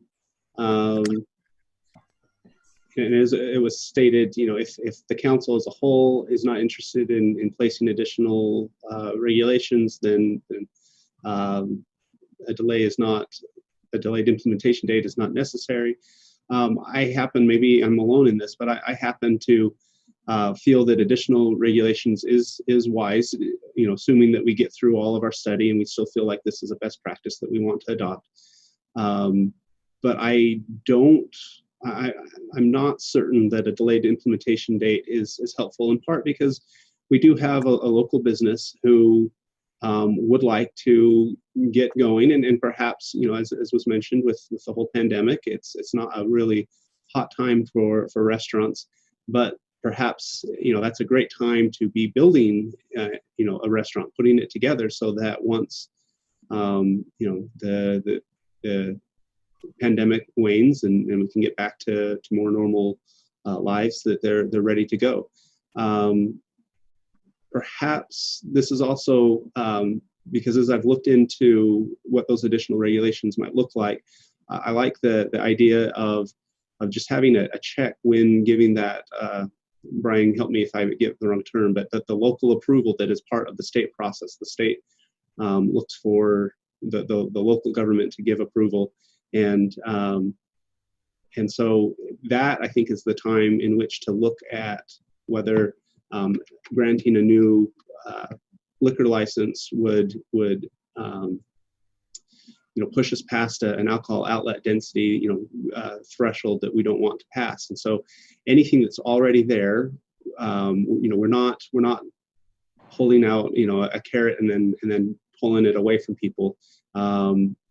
If someone goes through the process and gets their license, then they'd be licensed, they'd be able to continue on, and it would only be new applications that we would look and say, you know, is this beyond the alcohol density threshold that we've set, you know, through you know, our deliberation, what we believe the policy should be. If we were really worried, and I'm not really worried about it, but if we're really worried that 5 brew pubs are going to come in and get licenses before we're able to implement additional regulations, you know, perhaps we could look at putting in an interim distance requirement. That one's pretty straightforward and easy. And then as we refine a more nuanced, a more you know, a better alcohol density regulation, then we could replace just the straight distance. So for example, if we wanted to go forward, and again, I'm trying to be responsive to this prospective applicant who wants to get going and move forward with this. If we wanted to say, you know, 600 or 800 feet, that would mean once, you know, someone has a license, once, you know, the first one goes in, you know, nothing on that block or adjacent blocks could have a brew pub. Therefore, we wouldn't have to worry about too high of a density, and then we could come up with something that's more nuanced later on and replace that. But that way we could move forward. If someone is still interested in moving forward quickly, they could do that, but we're not worried about too high of density in the short term while we work out the best provisions. Mr. Strachan, did you have a question or comment? Okay, Ms. Ellsworth. By the way, we're over time, so I don't know if we'll need to just shorten the conversation here quickly, and then we'll have some more conversation, obviously, tonight. Ms. Ellsworth. Yeah, to just address some of Mr. Harding's concerns, I think that this whole scenario was brought forward by a neighborhood chair, not by an owner or an applicant, an official business owner. So I'm not too worried about advancing this immediately for one business owner. And I don't think that we should give one business owner advantages that we wouldn't provide other business owners. I don't like the idea of playing favorites and saying, oh, this business owner can get in early and then they'll get going and they'll get favorable terms, and then we'll restrict everyone thereafter. I don't feel like that's equitable. All right. Well, it sounds like we need to have more discussion, and we'll be making a decision tonight. Mr. Sewell. Well, Mr. Jones raised the suggestion that we decide on the policy question of does the council majority want to explore alcohol outlet density regulation? So I'm just wondering if this would be the appropriate time to settle that. And if so, I would like to express my interest in that based on recommendations from the CDC. And so I don't know if we need a motion or if we want to do this or whatever to see if a majority would like to pursue that. Mr. Strachan? I think it would be helpful for the council to give direction to staff about the direction that you want us to go, rather than leaving it open-ended as to where you want the research on a question to go. I would like to ask the council to answer Mr. Sewell's question. So I think that would be, I don't know if that requires a motion that we do that, Mr. Jones, but Well, I don't know that it requires one, but I think it might be helpful, particularly where you have a subcommittee assembled. I mean, it seems to me like the most appropriate thing to do would be for someone to make a motion about what they want the committee to do after today. And if that is to go back and review and compile and come back with a recommendation as to what the appropriate geographic density regulations are, or whether it be something else, I think it'd be appropriate for that to be done by motion, so the committee has a good feel for what the council as a body wants them to do. So, Mr. Sewell, do you want to consider your comment a motion? Sure, and let me clarify it. So I guess I would move that the council instruct the alcohol licensing committee to explore a regulation of alcohol outlet density and come back with a recommendation. Could I amend that? Sure. I'd like to make it broader than that if we could, David. I'd like to suggest that the committee explore multiple restrictions and limitations, both demographic, that is population-based, as well as proximity, and maybe even the possibility of not having an open bar, and report back. And I don't think we need to be held to a national CDC type standard. I think Provo is unique in its own way, and we may want to consider things that go beyond some national norms. May I respond to that? Yes. Please. So the CDC recommendation, they don't actually give you recommended numbers. They just strongly recommend that you do regulate density, and they actually suggest 3 different ways of doing it. One is by population, one is by distance, and one is a little bit more sophisticated, sort of a gravity-based model. So I'm not comfortable making a motion that's quite that specific, Mr. Fillmore. I mean, I would prefer just to answer the question for the committee, whether or not we as a council are collectively interested in questions related to regulating density. And then, to the degree that they come back with specific proposals like what you're talking about, I'm certainly open to having those conversations, but I think we're putting the cart a little bit before the horse if we're saying we specifically we're already telling them what kind of regulations we're anticipating. So I would prefer to keep Mr. Sewell's motion, which I'm prepared to second, as a kind of generic question as to whether or not the council, Mr. Sewell's motion is that the council instruct the subcommittee to explore and come back with recommendations regarding density. Well, I'm okay with what you're suggesting, Mr. Hanley. I didn't mean to be specific in the sense of giving the committee specific directives. Mr. Sewell has indicated that density has multiple meanings and implications, and that's fine. So I'll vote in favor of that motion as you've enunciated it. All right, so we have a motion and a second. Yes, Mr. Harding. So a quick comment on that. I do like the way that Mr. Sewell worded that, which is alcohol outlet density.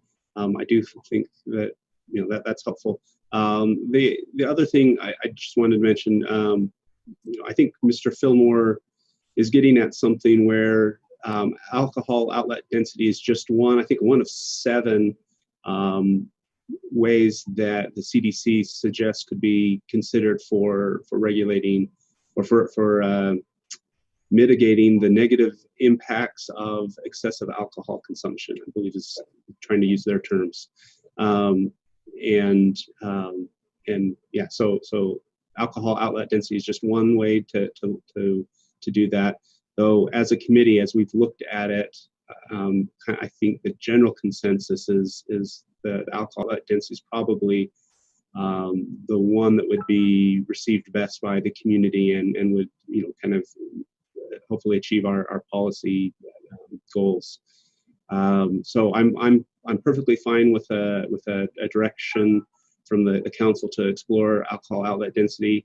If you wanted to broaden that so we could look at some of the others as well, you know, I wouldn't oppose that, but I feel like we would most likely come back with some sort of alcohol outlet density. Speaking personally, I'd love to have the committee consider all 7 of those factors, but in particular, I would like to amend the motion to have the committee address the delayed effective date issue. My preference would be January 1st. Ms. Ellsworth. Well, I just want to clarify, when we say alcohol outlet, are we including restaurants? Are we going to be regulating, would you like the alcohol licensing subcommittee to create additional restrictions for typical restaurants that serve alcohol, like Olive Garden or I'm not interested in that. Mr. Strachan. So a couple things. One would be to just amend that resolution or the motion by Dave Sewell to alcohol outlet density, but with respect to the proposed Class F.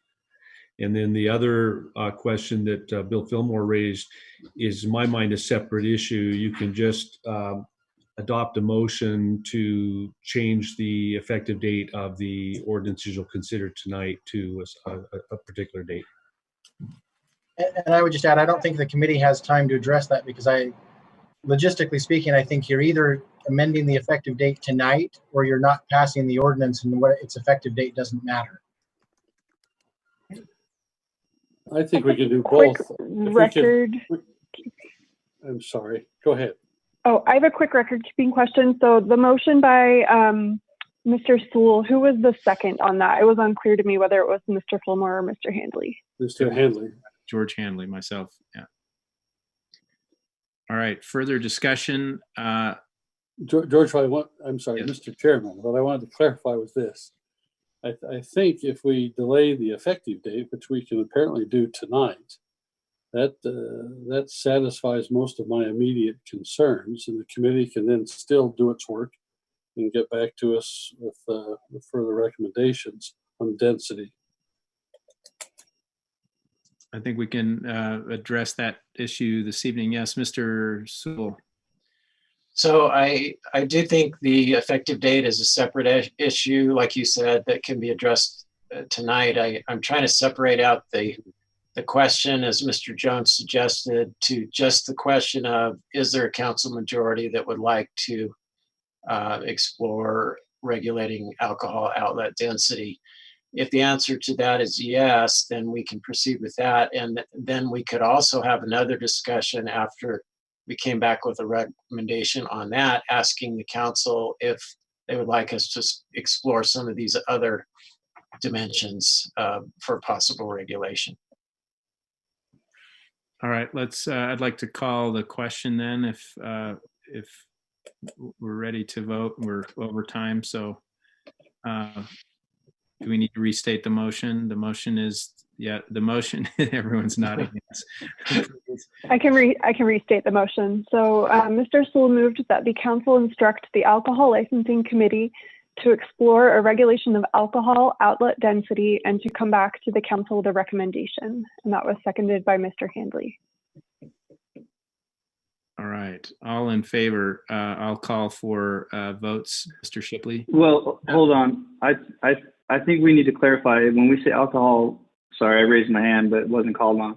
Alcohol density, we have to specify specifically in regards to the F license, because alcohol outlet density would include convenience stores, restaurants, everything else. So it just seems like a housekeeping matter that we should take care of.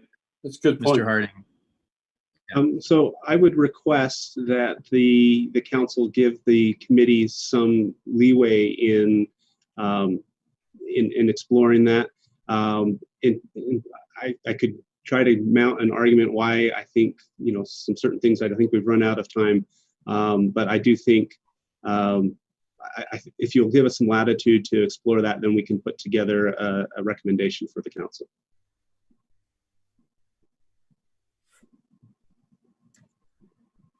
All right. Are we ready to call? Are we ready to vote on this? Are we, so the motion currently does not specify what we mean, that we're limiting the question of alcohol density to the Class F license, although I think that's a primary interest. Mr. Harding is suggesting allowing some flexibility for the possibility of some secondary interests in the other related alcohol outlets. I suppose at the time, my recommendation would be if the committee wants to come back with strong recommendations for that, I'm open to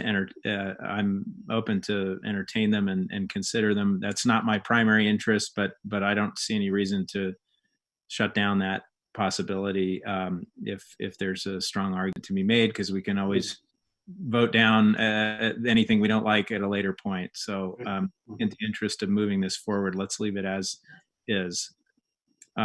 So all in favor, I'll call on Mr. Shipley. No. Mr. Sewell. Yes. Mr. Harding. Yes. Mr. Fillmore. Yes. Mr. Hoban. No, because of the specification. Ms. Ellsworth. No. And I'll vote yes. So that is, did I get that right? 4 votes in favor and 3 against. That's Mr. Handley, Mr. Sewell, Mr. Harding, and Mr. Fillmore in favor, and Mr. Hoban, Mr. Shipley, and Ms. Ellsworth opposed. All right. Such as that is, that's our message as a council. All right, we're over time, and I've already communicated offline with Cliff. He thinks we might be able to shorten this next item, but I apologize to him and to Mr. Jones, where we're going to have a discussion regarding council budget priorities for fiscal year 2020, 2021.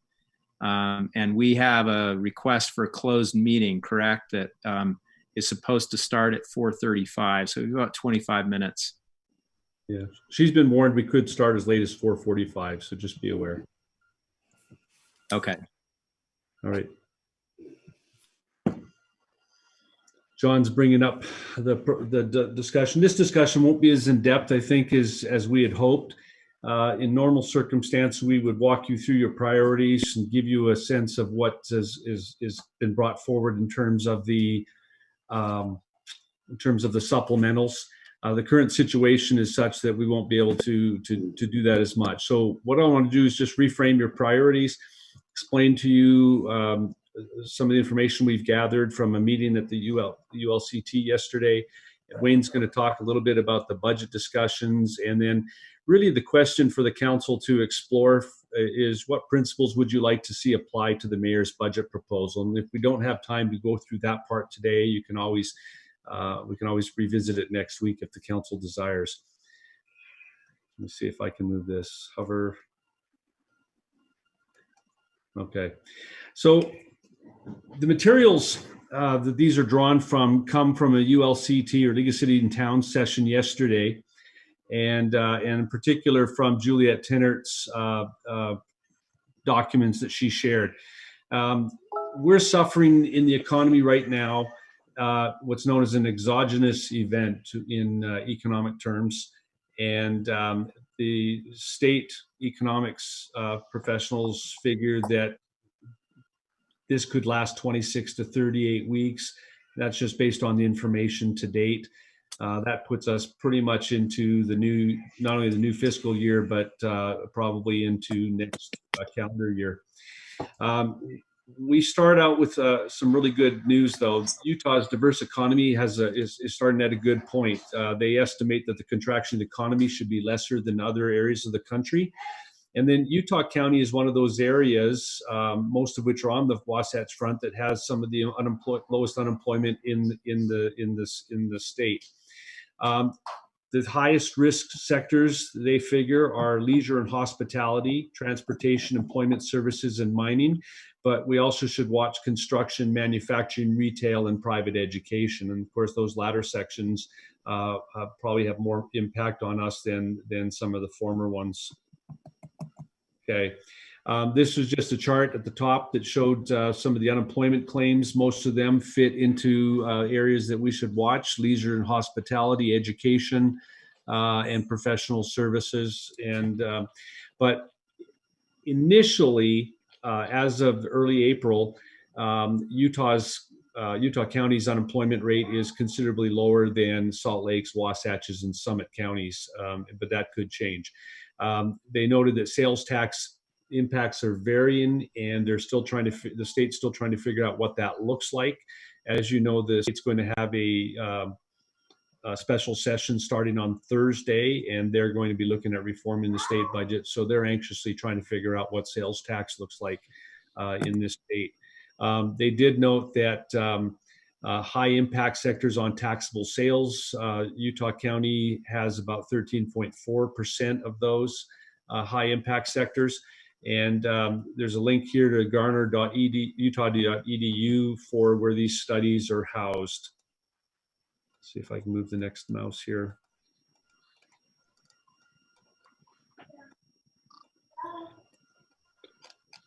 Instructions say I should just hover the mouse, but it's not moving it. John, do you want to flip me to the next page? Okay, so the legislature is going to look at 10 policy bills and 10 budget bills. The 10 budget bills probably affect the main budget bills that they normally do. One of the things they're looking at defining is the Federal CARES Act.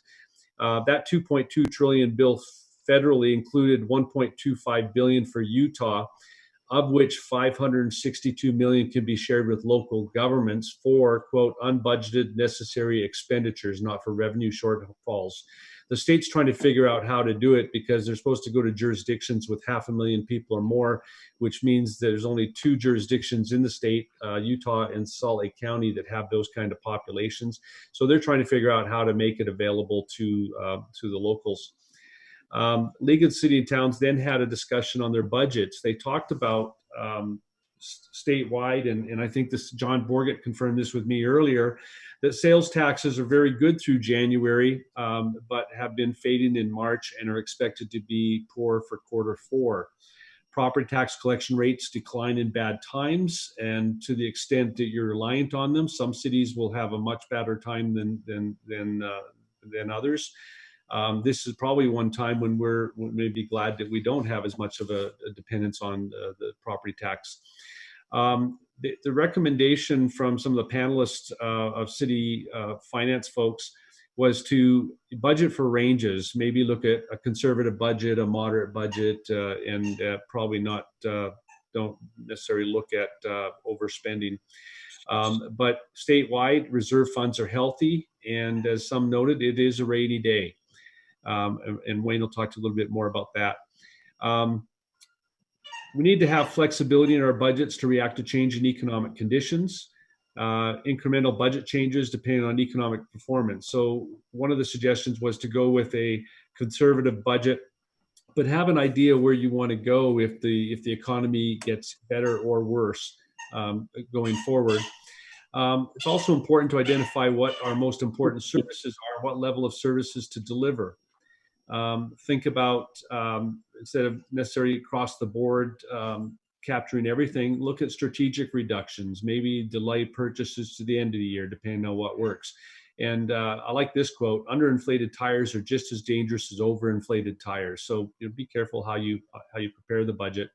And then, of course, the review of the budget mid-year.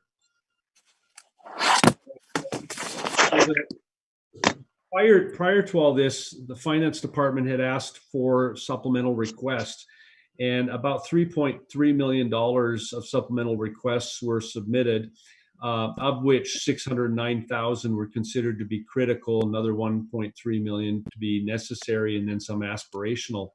The real question is, given the circumstances now, what of these will be applied, if any? When we talked about the council priorities in the first, I actually skipped the second slide. The second slide, can you go back to that, John? Page 2. Okay, so when council did its priority setting back in January, February, when we had your retreat, these were the six items that were mentioned: the general plan, doing more on outreach and community building, enhance the gateways to the city, look at a research park, housing sustainability, and preserve, plan, and promote our natural amenities. Of the budget supplementals that were submitted, there's only one in there that relates to any of these specifically, and that would be about $200,000 for the general plan. Okay, John, take me back to page 5. 6. Okay. And then I could show you all these others, but given that a lot of these won't probably be handled, given that we have issues to cut, a different version of this document I had identified that the anticipated budget gap this year, fiscal year 2020 for the year end, is about 1.4 million is the estimate. And the anticipated budget gap for next year is somewhere around 2.4 million. And these are just estimates, and they're going to be subject to change as more information is gathered. Now, the administration under the mayor and Wayne have been doing a lot of work to identify, some possible areas. So we're not going to get into specifics, but Wayne wanted to talk in generalities about the work that they're doing. And with only about 4 weeks left before you get the budget, they're anxiously engaged in this cause to come to you with a balanced budget. And I'm going to turn it over now to Wayne to discuss. Thank you, Cliff. Thanks. Very good summary.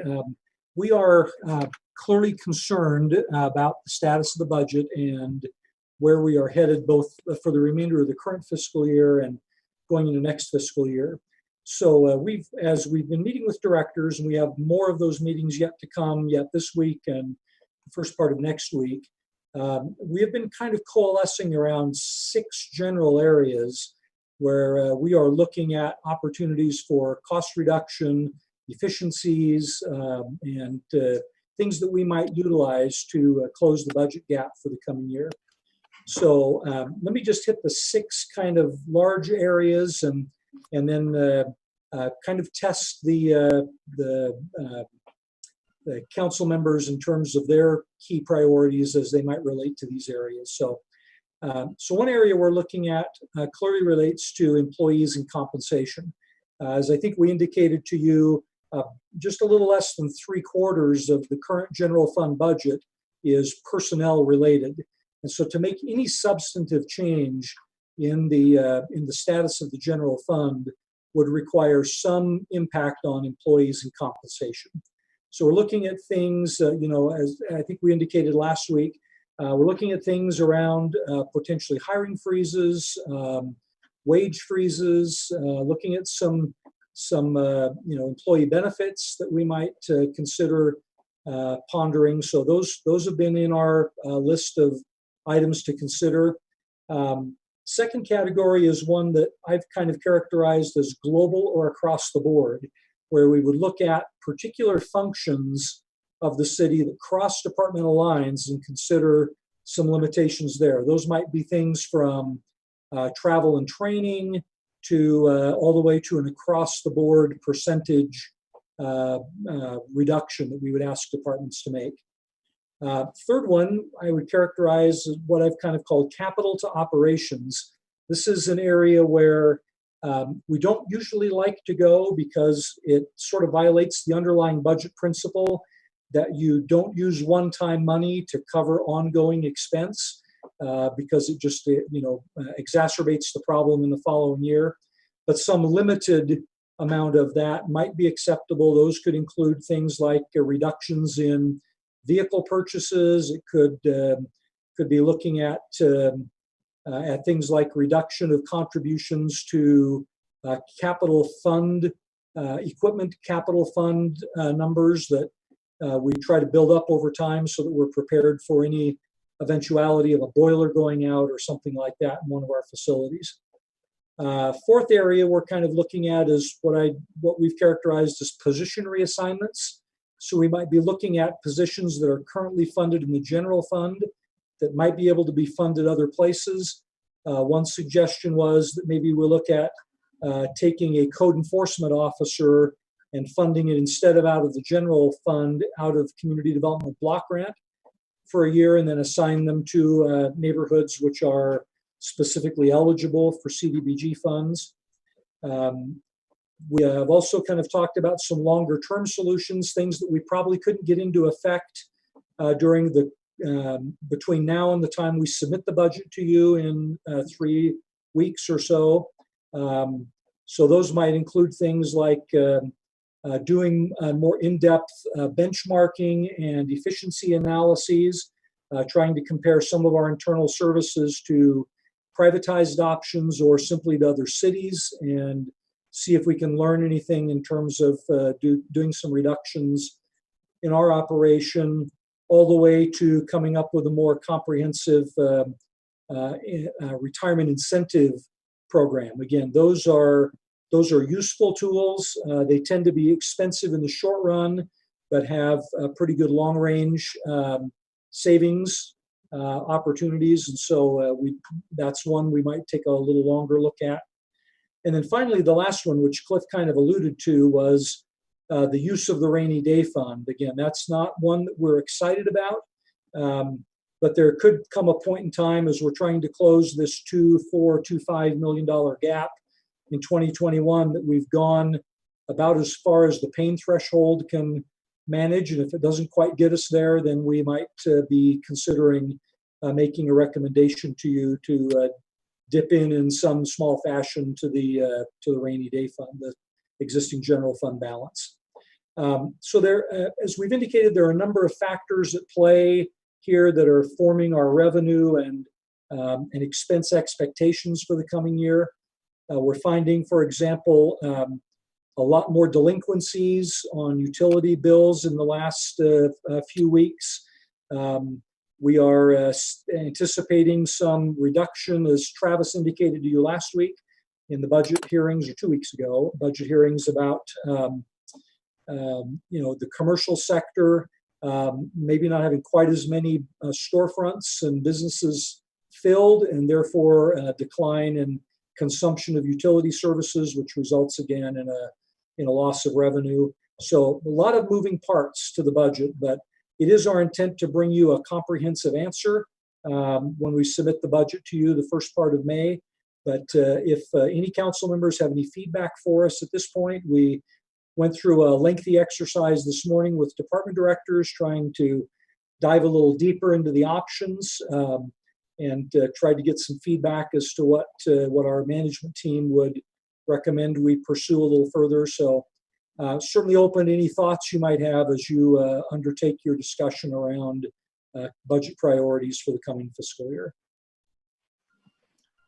All right, thank you, Wayne. Any questions for Cliff or Wayne?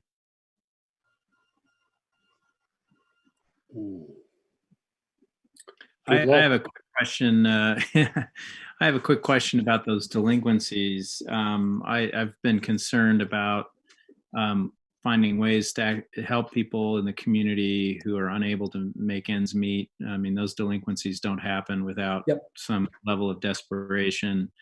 And I don't know if there's if this is related to federal funds that are available, or if do we have a policy of granting mercy on some of those deadlines, or what can we do to be of help to the community without, obviously we need that money too, and we need it as a city, but I don't want to use that against people. Right, exactly. So so as these issues have come up, we have encouraged people to reach out to us directly.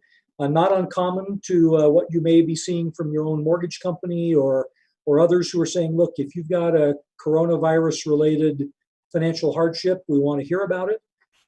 We work with residents frequently on delinquent bills. We'll set them up on a payment plan. We'll help them, find a solution that will work for them in the short run and work for us in the long run. As we expected, however, the numbers are growing. We're finding folks who are having more and more issues related to that. In fact, I just got a text from my wife, my son-in-law, who works for a large company in Lehigh just got notified today that his hours will be cut 20% for the remaining period of the pandemic, and obviously that's a 20% pay cut for their little family.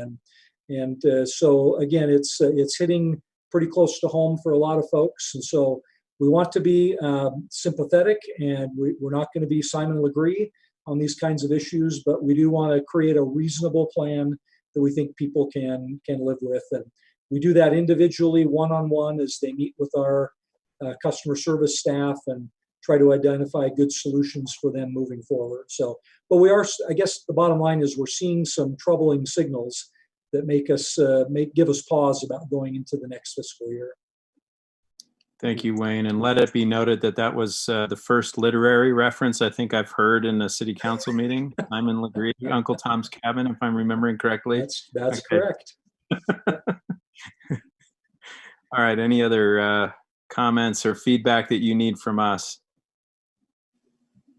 Nope. Just anything you'd like to share with us, and that can be either today or if you just wanted to drop me a quick email if you've got some strong feelings about any of the 6 broad areas we've talked about.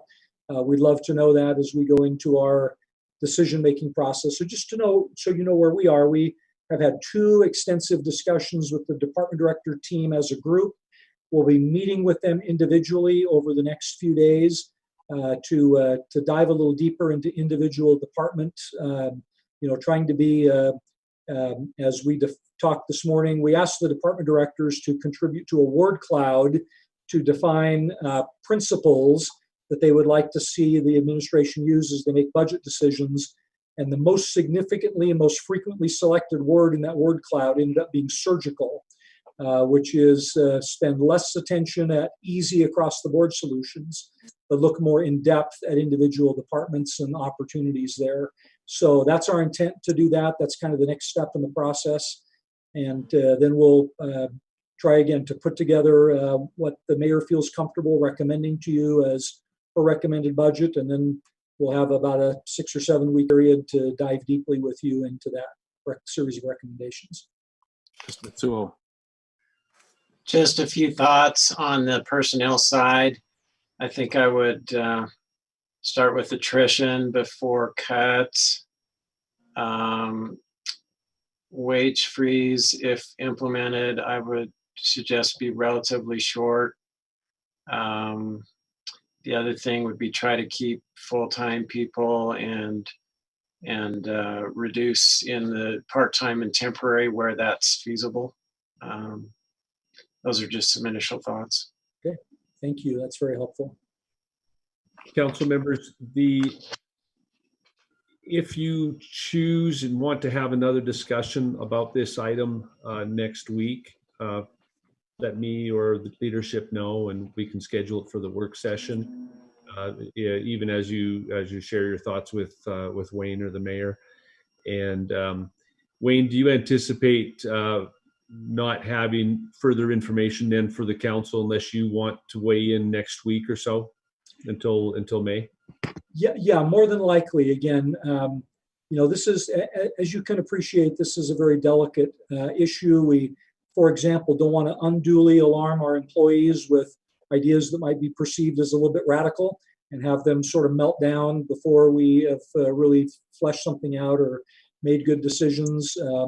A lot of the issues that are certainly on the table now might be seen by some as draconian, not necessarily that we'll go there, but they are certainly options we're looking at. And again, the more things on the table, the better process we can get through for making decisions. So again, we've not wanted to create undue alarm among employees or in the community. Would prefer to have those discussions when we are in a much, when we've reached conclusion internally about what would be our highest priorities, and then we can share those with you as we get to the first week in May.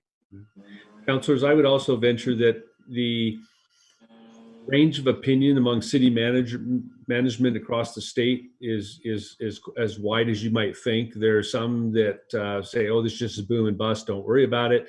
There's others who think the sky is falling. Some cities are looking at some significant declines in revenue and having to deal with that. The numbers that Wayne threw out, or that I threw out from the numbers that Wayne gave us earlier today, suggest that 4% of our general fund, which isn't huge. We're hearing some bigger numbers from some other cities, and I think Provo is in a good place. We need to be concerned. There's an impact to be had, but we ought to be be very cautious about not making it sound worse than it is, and be prepared in case it is. Mr. Fillmore.